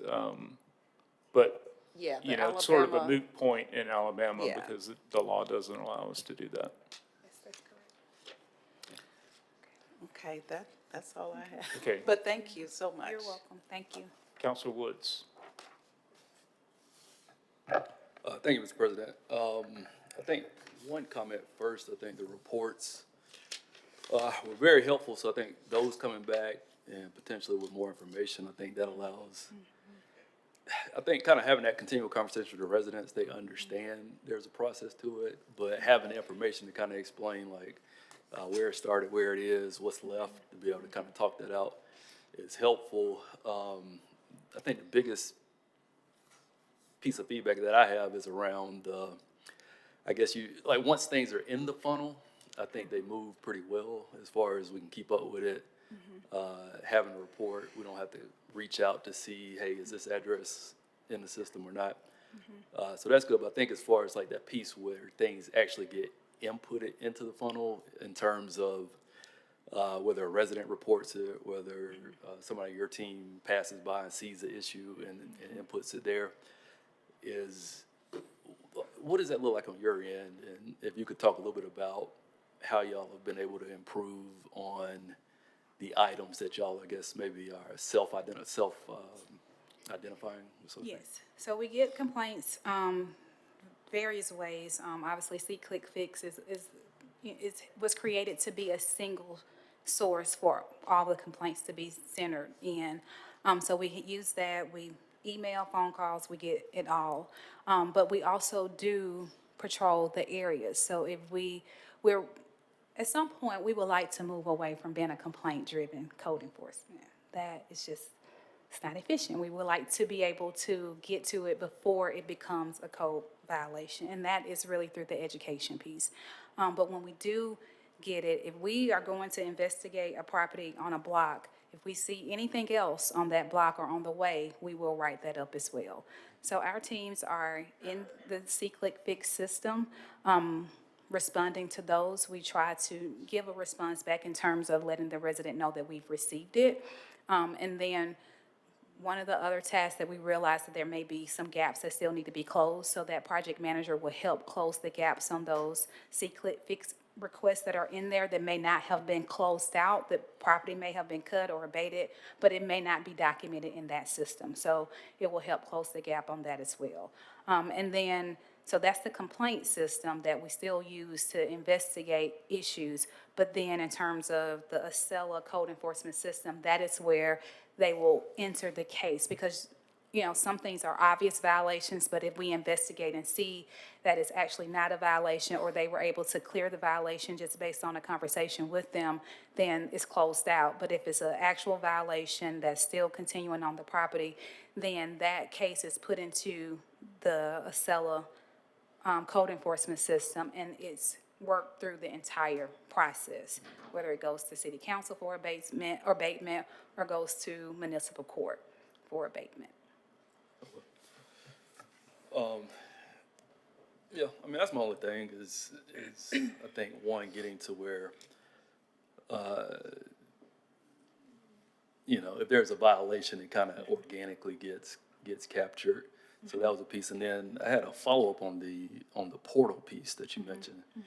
Is that intended to be something we get towards where we can just access that, or anybody can just access that and see what type of information will be available there, I guess is my question. So if you will be able to put in an address, similar to the GIS system. I don't know if you've used our online mapping system. If you put in an address, you can see property information, and it will show what building permits or other permits that are associated with the property.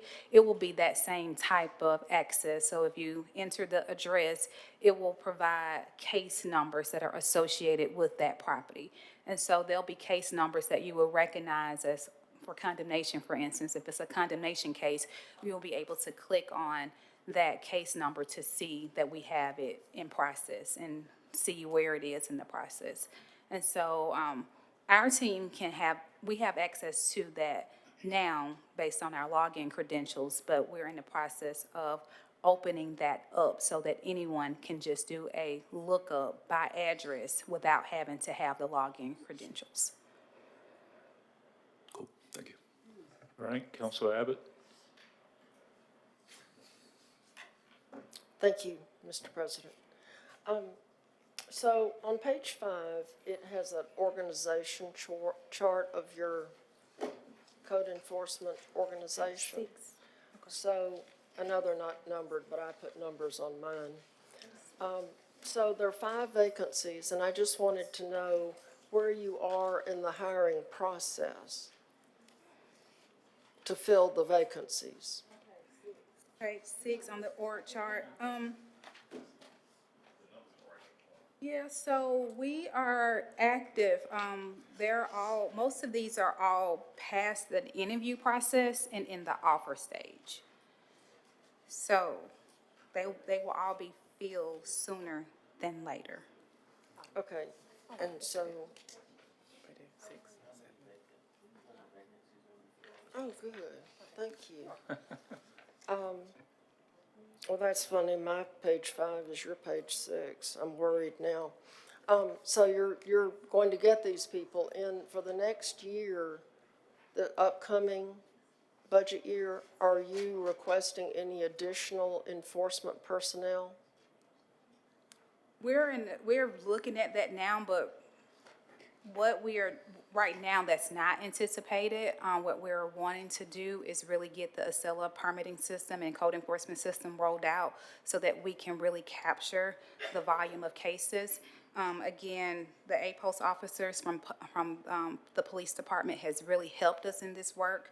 And we've added the project manager, which will help close the gap. So we're wanting to really take advantage of what we have now to see how efficient we can be with the staff and resources that we currently have before we make a request for new positions.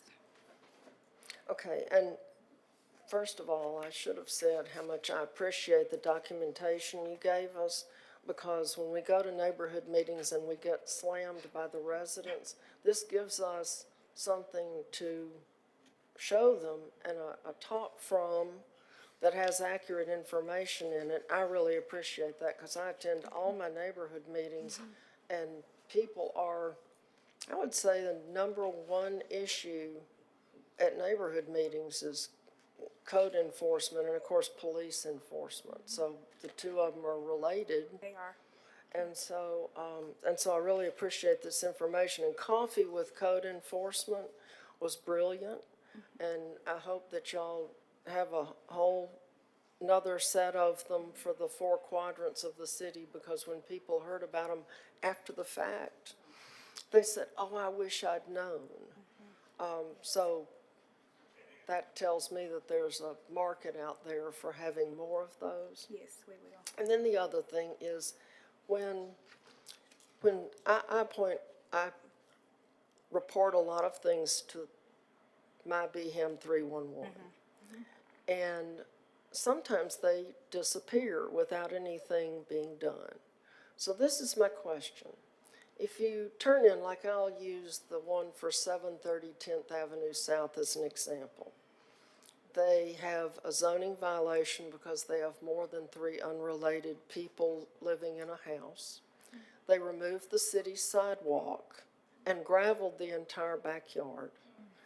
The house is on a corner. They built a fence that was too tall, probably without a permit. The whole house was renovated, probably without a permit.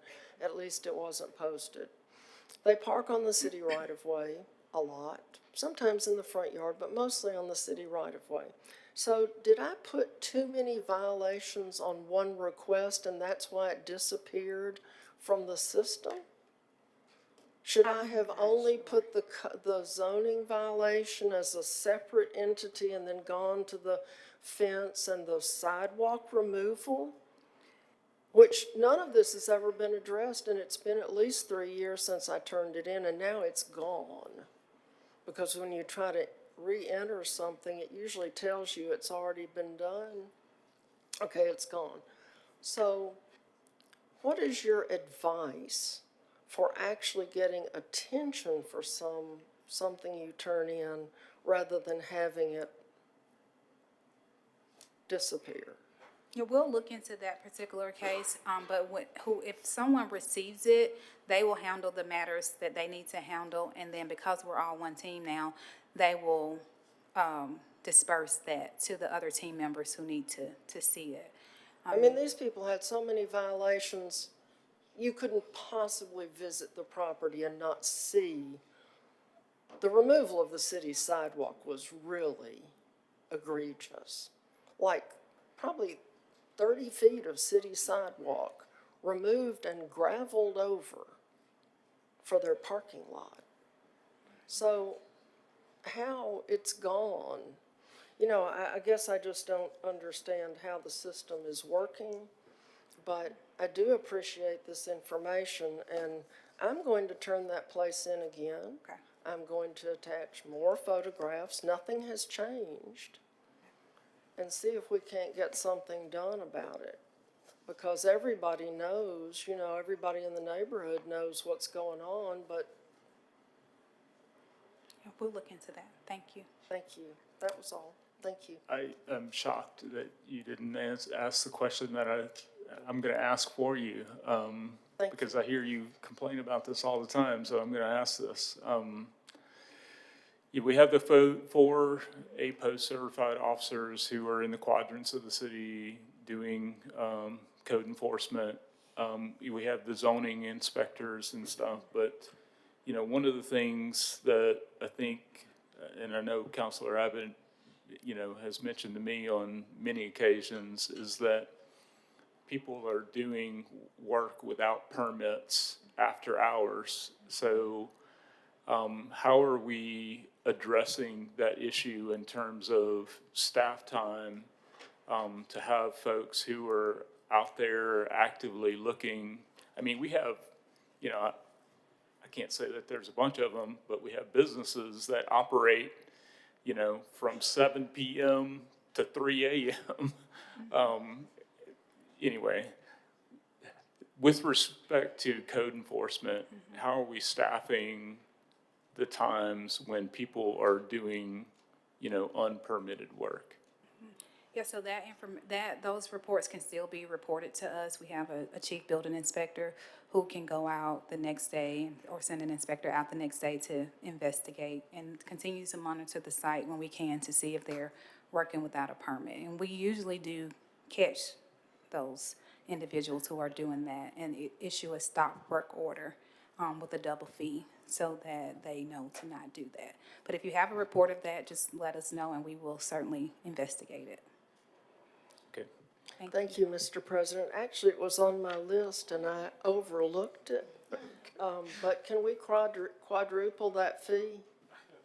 Quintuple it? I mean, so that's something that I would like to suggest to my colleagues that we do, because I've had contractors brag to me that they never get permits because it's so easy to dupe the city of Birmingham, and when they get caught, which is rarely, then they only have to pay double the fee and they scoff at that. So if we made it painful, you know, maybe we would have people that were a little more inclined to get a permit. But the APOS certified, can I ask my question about it now? Sure.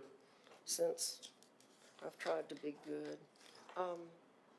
The APOS certified people, how many do you have that can write a citation? 4. 4. So the one that you had no longer writes citations. Not familiar with I think you one. made her into a supervisor. Well, we just added the 4 in the last budget cycle. Okay, but those, I thought those belonged to the police department. Yeah, that is noted that they report to the police department, but they operate within PEP for code enforcement. Okay, so, So those police officers are doing nothing but code enforcement, is that correct? That's correct. Yeah. okay, but they can write, they're the ones that write the citations when they catch you in the act, Correct. which is wonderful. Okay, thank you. Okay. Council, all right.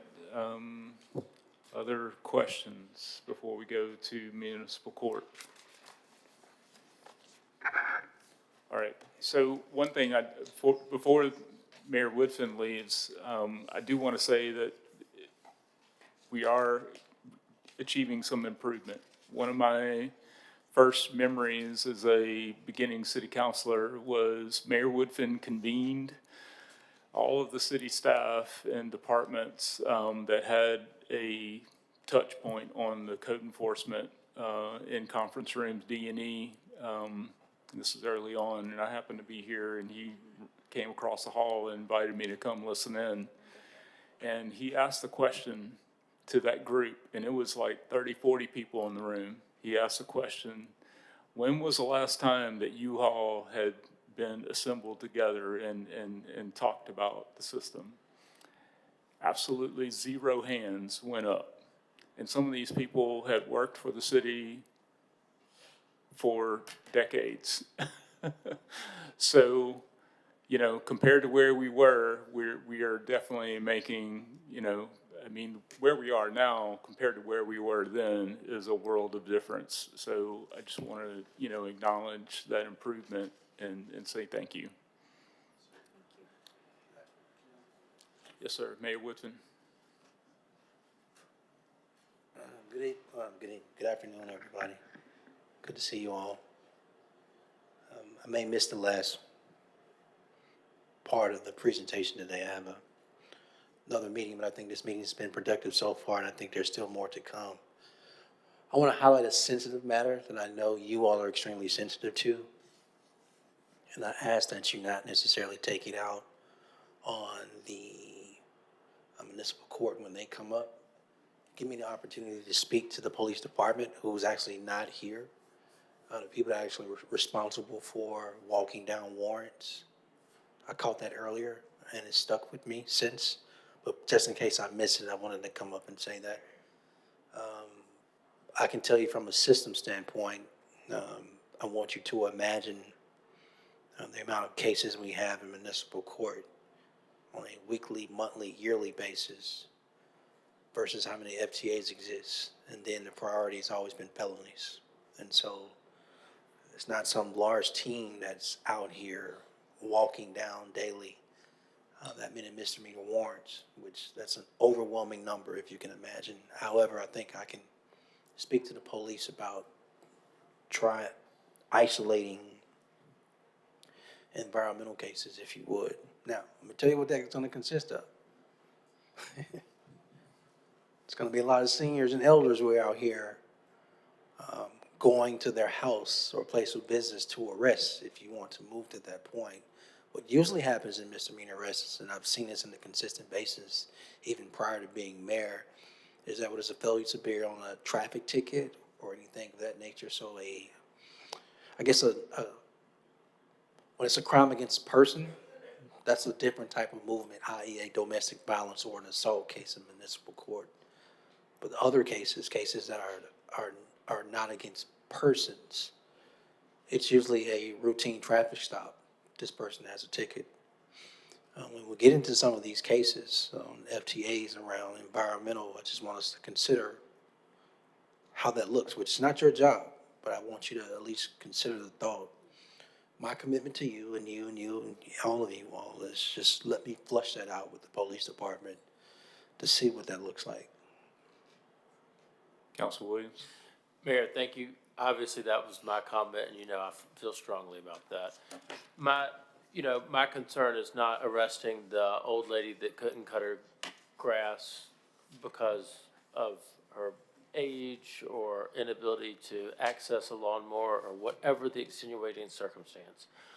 My frustration is those houses that, actually one was torn down this week, but it was one that had made its way through the municipal court system 8 times.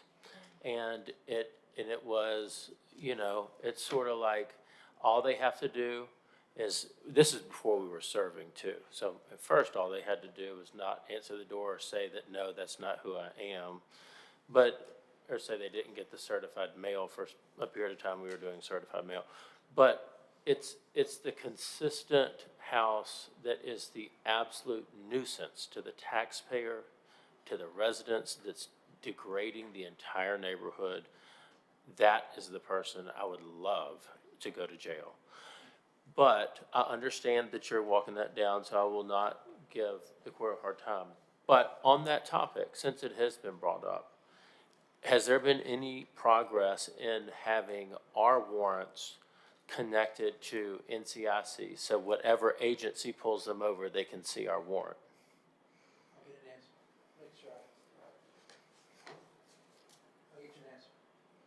Okay, I think that's been a frustration. Those are crimes against people too. So anyway, thank you. Okay.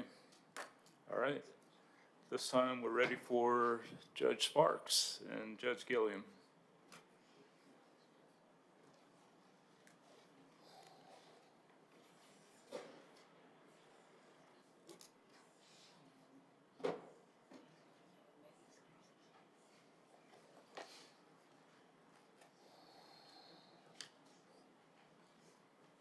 Thank you for your patience. Good evening, good afternoon, council. My name is Andre Sparks, and I'm honored to serve as the presiding judge for the city of Birmingham. I've asked Judge Jeffrey Gilliam to come stand with me today because he handles environmental court. Actually, the two of us lately have been handling municipal court, environmental court. First, I want to say that the information that's been provided so far has emboldened us and encouraged us, because the time that we spent talking about processes and getting them together has been helping across the board. The fact that we sat down, tried to streamline the approach when it comes to cases being filed at the court has helped. And so now we're at a place, once the case is ready to be filed, our magistrates have ensured that the cases are filed have a court date within 30 days. 30 days. It's set as soon as the complaint comes in. If there is no service within those 30 days, then the Office of City Attorney comes back and lets us know. Now, the reason I bring this up is because in previous conversations with the council, we've seen a lot of numbers in terms of cases on the docket. And it's because a lot of those cases had never been served. Now we're ensuring that the cases that are actually on the docket are the cases that are actually served. We also have had the opportunity to make sure when people come in front of us, we have a certain outcome when we've got that service.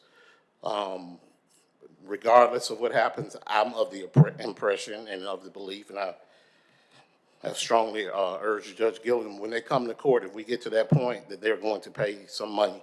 They're going to pay some court costs. They're going to pay fines. And in fact, we've been able to utilize the fine structure as an incentive for them to go out and get the work done as quickly as possible. Instead of immediately fining them $500, I think we've incentivized them by giving an immediate $250 fine, time to go remedy the situation. If it's not done by a certain day, then we increase that fine, and we suggest strongly to the Office of City Attorney and the code enforcement officers that another petition is filed immediately, because every day that is out of compliance is a problem. That seems to have been moving the needle on a number of people. A whole lot of cases come to us, though, and we still are struggling with the same issues that Director Thomas talked about. Those cases, probably the ones that you're talking about, have squatters, or there are tenant issues that we talk about in court. Many of the defendants show up. They're not living in the property. They've got individuals they've rented the property to. We tell them that's not really our concern. We tax them with the responsibility to make sure that they know what their tenants are doing. We also make sure that they understand that they have the leverage when it comes to moving those folk, because if they're not taking care of the property, they can evict them.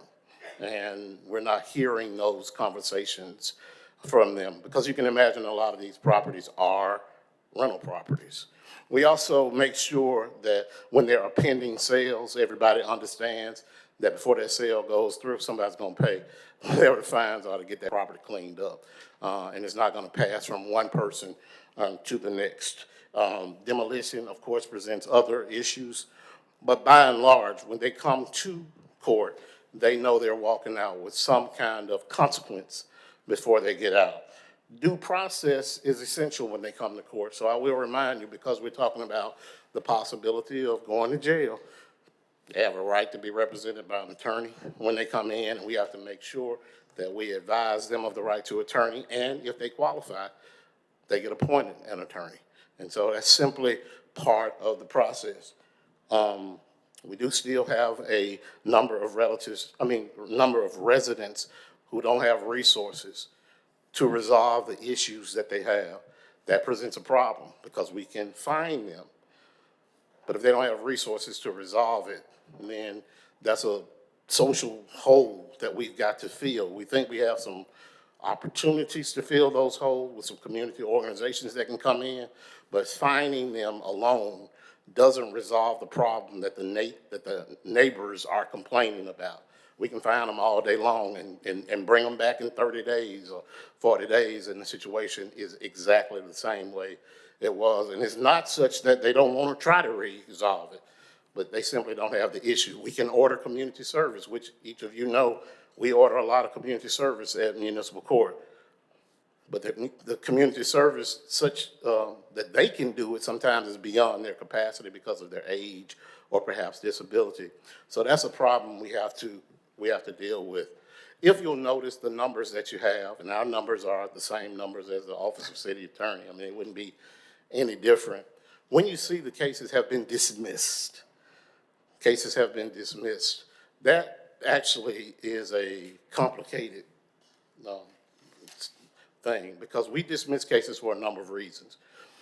Sometimes we dismiss cases because the Office of City Attorney says that the case needs to be refiled, and so we dismiss it. It's simply listed as dismissed. We also dismiss cases, and I'm happy because these code enforcement officers are in place. They come in now and they tell us the situation's been resolved. And they resolved it shortly after we filed it. We recommend case be dismissed.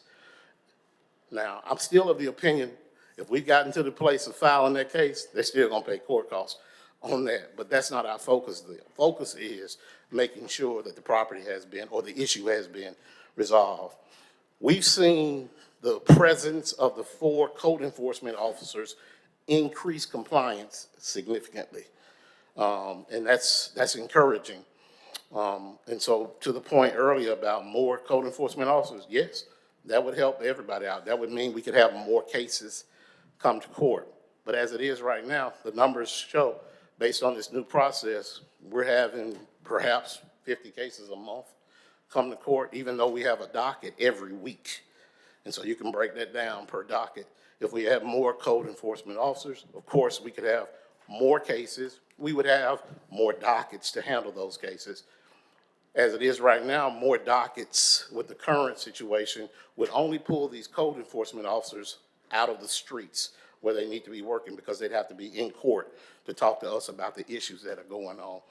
And so that's a delicate mix for us. The cases are continued because of potential progress or substantial progress. When they come back and they have not complied, then of course we put consequences in place. We are using conditional pleas. Conditional pleas work in all sorts of criminal cases. And these conditional pleas allow us to incentivize people to go ahead and straighten out the situation. We use them in every kind of criminal case you can think of. This is no different, and they work. Counselor Williams, you mentioned a case that's been before us 8 times. 7 times. Oh, okay.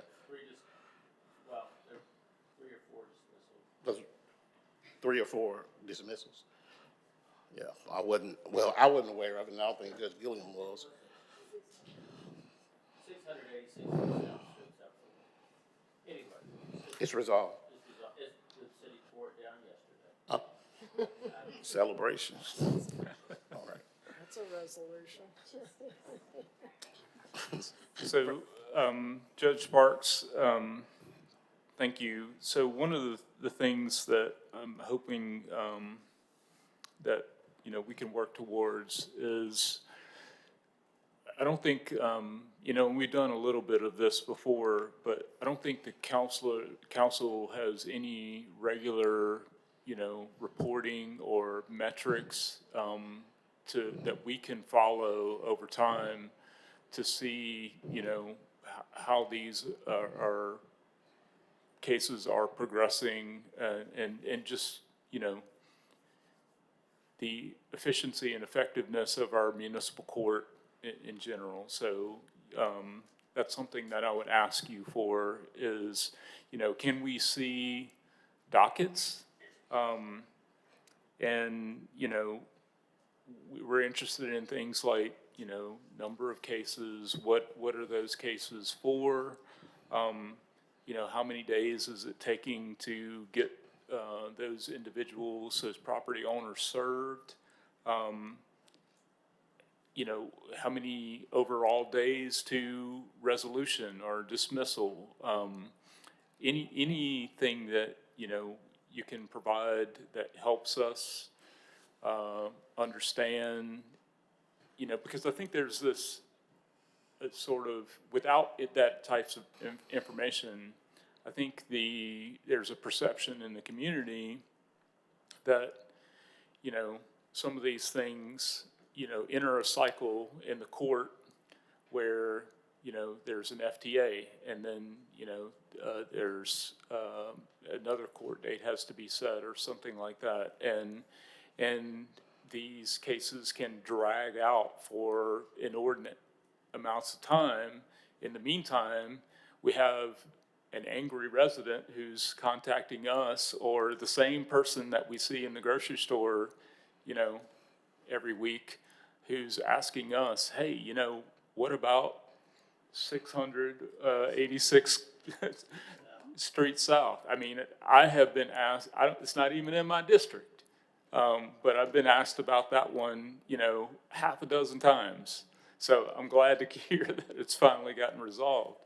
But, you know, we need to have some information, some regular reporting like that, so that, you know, we can in turn turn around and report to our constituents that, hey, our processes do work. You know, there is due process, so it's not, you know, the most speedy thing possible, but these cases are getting adjudicated. So that would be my request to you. We certainly don't have any problem providing any of that information, but I want to make sure I understand, are we talking about just environmental cases, or are we talking about every case at municipal court? Right now, I think for right now, let's just start a pilot project where we're getting reports on code enforcement cases. Because, and the reason I asked that question, Council President, is because we previously tried to provide annual numbers for the court, and we've tried to break that down by the judges who are sitting, to make sure you understand. Now, we can make sure we do that, but as it is right now, if we were doing environmental cases, you'd have two judges. Every judge over there doesn't hear environmental cases. Every judge doesn't hear all the drug cases. We break it down. So I want to say that on the front end. We try to specialize in certain areas so that we can become better versed in those areas and know how to handle it. That seems to have worked well for us. So we'll make sure we give you a report. How often? Quarterly? How often would you like that? Any suggestions? Quarterly? Quarterly at least, at a minimum, quarterly. There may be some information we may have to redact, but we'll talk to the Office of City Attorney about what format we can put that in. The dockets we can give you, that's no problem. We publish them publicly every day before people come to court. Their names are up there anyway. Now, we can simply give it to you in that format. And make sure you have the address that we're talking about. I think that's important to you so you can tell the citizens what's going on. So maybe if we don't put the name there and put the address, that may be helpful. But we need to get some guidance from the Office of City Attorney on what can be utilized in that space. And then we'll give you as much of a disposition as we can give you, because sometimes it's simply going to be stating continue. And I'm wondering if some of the information that we give will be the same information that the Office of City Attorney has. We have to make sure we stay as uninvolved as we can from a judicial standpoint when it comes to putting that information out. So I want to make sure we understand that we'll probably have one of our staff members taking care of this, and we got to stay, the judges have to stay out of providing information, even though that's part of my responsibility as presiding judge. I still sit on the cases sometimes, and I wouldn't want anyone to say that I've done something wrong by putting their information out and I'm still involved in the case. So we got to be really careful about that, but we'll make sure you get it in the format that you want, what is acceptable to you. Okay, other questions? Yes, Councilman I do. Smithman. Thank you, Mr. President. How much do we collect in fees? How much on all cases? Well, more specifically, the code enforcement cases. There's no way I could tell you that. Okay, because I've noticed a trend in the budget, and there's been a comment that we really don't, well, my opinion is I don't think we collect as many fees as possible. So I guess that's why I asked it. How many people are on the weekly docket? As of the change in the process that we have, we're probably having less than 50 cases with service per month. Okay. But the court is not responsible for the service. We don't put cases on the docket. It comes from another place. We only get what's brought to us. So I don't know what part of that process, So less than 50 are only brought to the court every week? that's the numbers every Okay, month. every month? Oh, I said week. Oh, every month, okay. Do you all ever conduct in-person site visits? No, ma'am. Okay. And We how do don't. you, We can't, we can't investigate. okay. Now, we do have, the code enforcement officers bring us pictures sometimes of the process. They give us exhibits when we're in court, but no, no, ma'am, we don't go make site visits. Okay. How do you guys verify the income of We the have, defendants? we have a form and formula that we use Okay. to determine who qualifies as indigent. If we don't suspect that a person is indigent, then we don't have any reason to try to validate their income. Okay. Okay, thank you. That, so in a case where a person is indigent, which, you know, in a city where a substantial portion of our population lives below the poverty level, you know, it's a frequent circumstance. What actions, you know, what tools do you have in place that can help in those situations? When we determine that someone is indigent, in this case, we normally appoint an attorney. One of the indigent defense attorneys that this council helps provide with the budget allocation. We have a staff of them at the court, and one of those individuals is appointed to represent them. But once that determination is made, we already know that we're gonna have issues with fines when we get to that place. And so we're looking for alternative ways to resolve the case if guilt is determined. And that means we're gonna either give community service, or we're gonna try to find someone to come in and help fix the property up for them. But community service is more than likely going to be what's going to happen. We believe in practical community service, which means if community service can be done by helping someone else out that's got a problem in the community, then we do that. Community service is not always going to be going to the Humane Society or going to, a lot of people work at the Restore, the Habitat for Humanity Restore. That's one of our big providers. But we have a catalog of places that people go to for community service.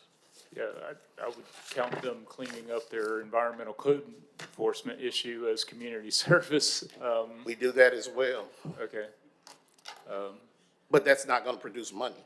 That's not gonna make any revenue come in. Right, yeah, I mean, I don't think any of us are particularly concerned about the revenue piece. What we're trying to do is, you know, affect our communities being cleaned up. So that's the outcome that we desire the most.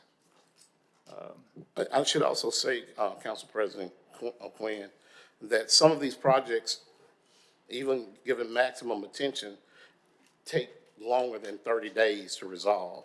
Understood. And so we have a number of people who are making progress, and that's what code enforcement comes in and tells us. This person has made this progress. They show us the pictures where progress is being made. Now, that's probably not gonna be your more egregious cases.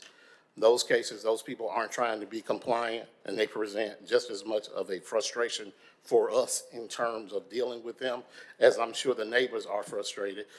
20 cars in the yard that they say are all operable, that we need to collectively affect a change in that situation.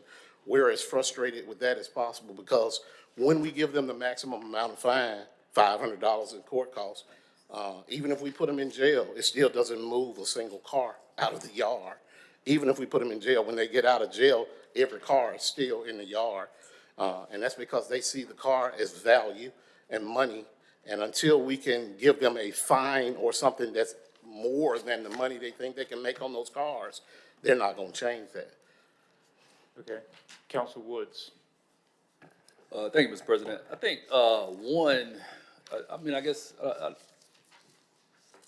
and kind of recentering the conversation, I don't want you to feel like you're being attacked. I mean, to my knowledge, you're not parking the cars in the yard and you're not piling the trash in front of the yard. I think that the thing that we have is we get held to account for how these things get resolved, and we have no visibility into like municipal court.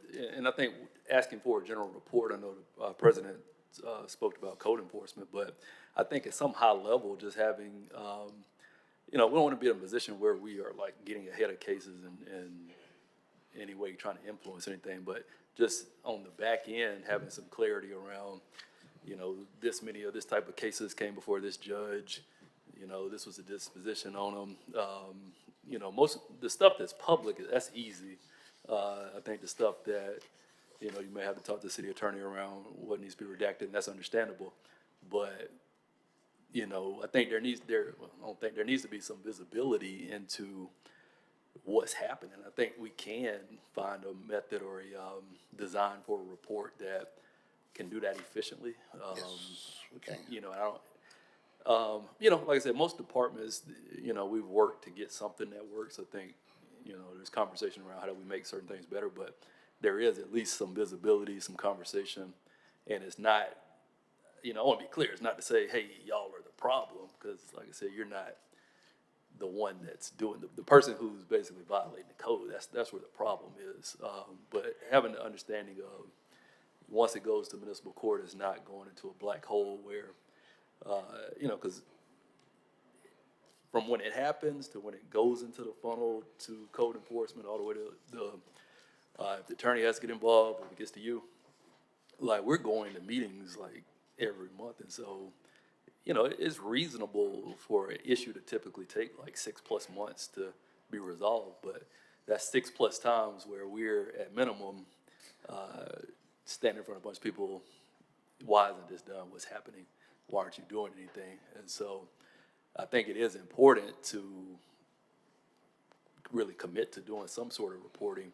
And I think that's a reasonable request. And so it's not to say, hey, why aren't you doing, or why you only do 3 cases or anything. That's not what the, at least underlying, request coming from me is. And I think a lot of this started with this same request, 18, it went left, but the original intent was just, hey, we need some visibility over here. We're held to account for this, and I don't like having to stand there and not have any kind of answer for people, or having to say the same thing that also indicates that I don't have an answer for people. So I think that's really what we're asking for, is just some sort of general reporting. I mean, we also kind of are responsible for appointed judges, and so we don't, we don't have any idea if there's a judge doing a bad job. We have no visibility into that. We just, so I think establishing some metric, I think we can, and I would ask over the next maybe 2 or 3 weeks, if that's council president or council administrator, but just kind of working together to find a report format that kind of captures the details, I think. And then we can figure out the cadence from there. I think quarterly is probably fine, but we need some kind of ability to say, January 1, 2025, issue got into the system via 311 complaint from a resident, and, it went here. You got a disposition in municipal court on this date. And so, we can, however we got to do it, we can get with code enforcement and get an understanding where it is, pretty much while it's in their hands. But once it goes to municipal court, there's no visibility into it. And even knowing that something got dismissed, because if it gets dismissed, everything's got to start over. And if we don't know that, we can't restart that process. And so, that's kind of why that's helpful. It makes our life easier just having access to the information, so we don't have to run down every little thing. I think, you know, 'cause we're not talking about like one thing, and so we're gonna get hit up from a bunch of people about 20 to 100 different like issues, you know, ranging in, all of them don't have anything to do with municipal court, but, you know, if it takes us, you know, or our staff like 3+ hours to run down each thing, and so that reporting gives us a way to kind of quickly ascertain like what's going on, and things like that. So I don't want y'all to be resistant to that, because it's not about any kind of gotcha or, and I'll say, you know, as track records go, I don't think this council has been that. You know, we haven't really been the one to attack people and things like that. But, you know, reporting, that's a very reasonable request, and so I think that's a easy thing to solve if there's willingness to do that. We absolutely will comply with giving you a report that shines as much light on each case as we can give it as it comes through the system. We'll do that. We'll create it and make sure we have the format that's acceptable, and tell you as much of the case history as we can as we move along. And we'll do that moving forward. Yeah, and I would say for all the judges, I think that's, you know, like I said, I'll let y'all use y'all's experience and discretion to see what needs to be shared and what doesn't, but I think, you know, we need it, Doc. Yeah. We need it. Thank you, Councilor Woods. Councilor Tate. Thank you, Mr. President. Judge Sparks, thank you all for your presentation on today. I wholeheartedly agree with, you know, what is being said here, but I want to kind of offer a suggestion to you guys. I think what I've noticed is a lot of educational pieces are missing. And so I don't know what it may look like for you all to create some type of infographic to say, hey, like, just prime example, like the ACLU has an initiative that that's called Work the Ledge, which means work the legislation, telling you how a bill is, how does a bill get, you know, go into a committee. It's broke down, you know, to that point. And when I say an infographic or some type of educational tool or some material or a one-pager where, you know, you're saying the code enforcement officer is going out and they citing somebody, and this is how you make it to municipal court. This is what happens in this phase, and it totally educate people on how this goes from step by step by step by step. You know, criminalizing people, and, you know, I realize, you know, we got a lot of seniors and elderly people, you know, in neighborhoods that probably can't keep. I'm just using Grass as an example, and I know you guys have been very, you know, grateful when we do cleanups, offering people to do community service. So the city, you know, it's a tool bank here. Like, what does that look like partnering with the tool bank? Like, you may have an elderly person that's, you know, has been cited for their grass being too high. Like, what does it look like partnering municipal court, possibly partnering with the tool bank and people borrowing the tools to, you know, cut somebody. But I would really like to see some type of infographics, some type of one-pager. So when we are going to these neighborhood meetings, again, being verbally attacked, and, you know, you find yourself getting into, you don't want to get into these, you know, these arguments, or, you know, just interrupting the neighborhood meetings, you know, getting into a confrontation with somebody. I truly believe, and if we had some type of educational material where you won't be, as a city council, finding yourself overreaching and trying to tell people about legal matters, that you probably can be leading people down a rabbit hole that you may be leaving out some intricate parts.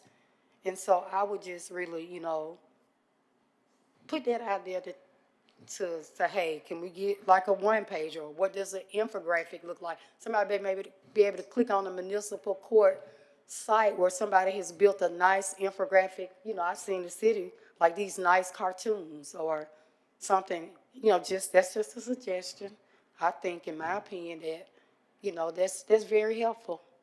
We will, in fact, work on that, and we'll get with the administration and make sure we have something that's on the website, and we'll make something that's portable for the members of the council to take with them as well. And I also want to say this also, coming to court, being a law enforcement officer myself and an officer of the court, I know the docket is outside the door. And so when you're talking about sending people information over, you get into HIPAA compliance, violating HIPAA, putting people's information out there like that. So again, I really appreciate you all, saying, referring back to the office of city attorney, like, what does that look like? Because I don't want nobody's name and something, somebody's information is floating out there, and, what that looks like, legally. And so, again, I just want to offer that suggestion up, because I think that's a great roadmap, to have an infographic, or maybe, an infographic message on, the City of Birmingham website and municipal court, and, a one-pager that we can take, into the community to say, hey, this is how this process goes. All right. Council Williams? Yeah, my main question is about how long is the process through the system? I mean, I know that we have, and I'm not talking about the part where the code enforcement officer, I'm talking about what's the timeline of the process since when it hits the municipal court, when it hits your desk, what does that timeline look like? Well, we're getting the first court date within 30 days of the complaint being filed. Yeah. And on most cases, the average cases, we think they can be resolved in less than 60 days. So from the time the complaint is filed until the time we make them come back for a review of their behavior, we're talking about a 60-day period.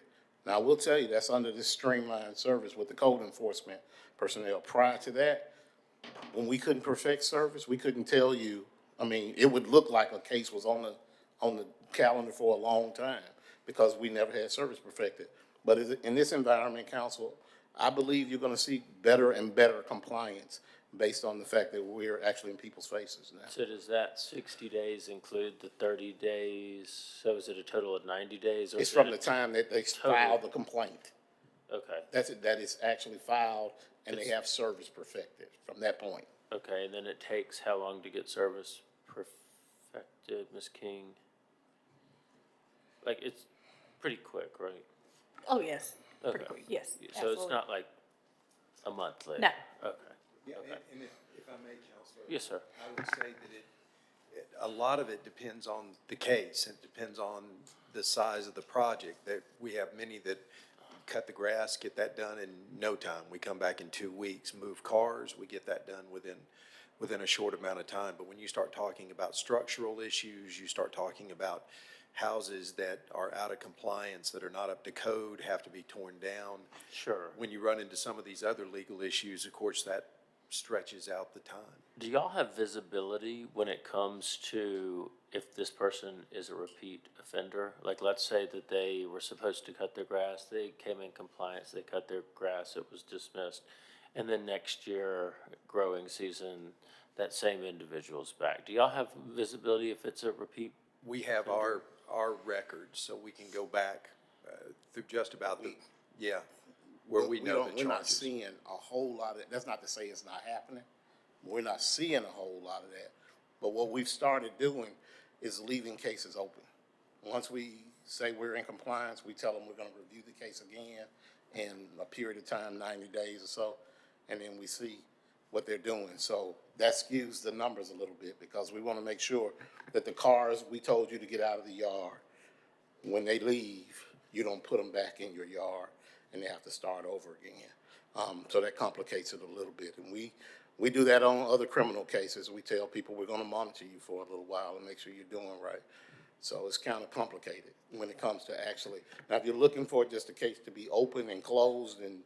No, I want, effectiveness, and whether that means leaving it open and doing an inspection 2 times more before you close it out during that growing season, if it's a grass issue or whatever. I think that's important. I also think it's, there seems to be like Like, you know, it's still, to me, I think the frustration overall among the residents and taxpayers is that it seems to be the same folks or properties that seem to be a complete nuisance. Like in your district, Mr. O'Quinn, there's someone that if you're going down Highway 78 by the Y, where at Y is there someone that repairs cars there and they have forever. And it's sort of like, why can we not get this fixed? And on the property that I referenced earlier, it was like, the guy was like, he was just flippant. He was like, yeah, I'm gonna show up, and what are they gonna do? Give me a $500 fine? I'll pay $500 and I'll keep all my junk. And so it's like, you know, or actually for a while he said he was indigent. Then he got, so he kept getting dismissed and blah, blah. Anyway, so, you know, the issue is, I think that the same properties are the ones that are, I'm not, you know, we're focusing in on this, like, what if this old lady can't mow her grass? But it's the same properties that have a full repair and junkyard in their yard that are the issues, not the old lady that can't figure out how to mow her grass. So we're really getting in a rabbit hole when we have consistent properties that taxpayers are pissed about, we're frustrated about it, and so I think that that's what we want to solve. I'm really looking forward to this reporting on the code enforcement piece, and I think that it's going to be, and I'm glad to hear, you know, I want these things solved as quickly as possible. I don't mean that, like, you know, don't leave a case open, check up on the cases daily if you want, but you know what I'm saying, like, it's the residents that have this frustration with the one bad person, apple, whatever you want to call it, in their, you know, 1 mile radius of their house that just drives everyone crazy. And it's always the same person. It's never the old lady that couldn't figure out how to cut her grass that July. Well, we remind them of that too, council, of the neighborhood being the ones concerned about how the property's looking. Yeah. Today I had one with 20 cars in the yard, but he didn't see a problem. Yeah, I see a problem. I see jail time is what I see. But anyway, my other question is, I thought that all court cases were public information, civil, municipal, and otherwise, public record. Yes, the general information, we don't have a problem, but there are certain things that we'll look into. I thought that was the state law. Anyway, thank you. Thank you all for being here. Thank you. All right. Anybody got anything else? Are we ready to adjourn? All right. Thank you. All in favor, say aye. Thank you.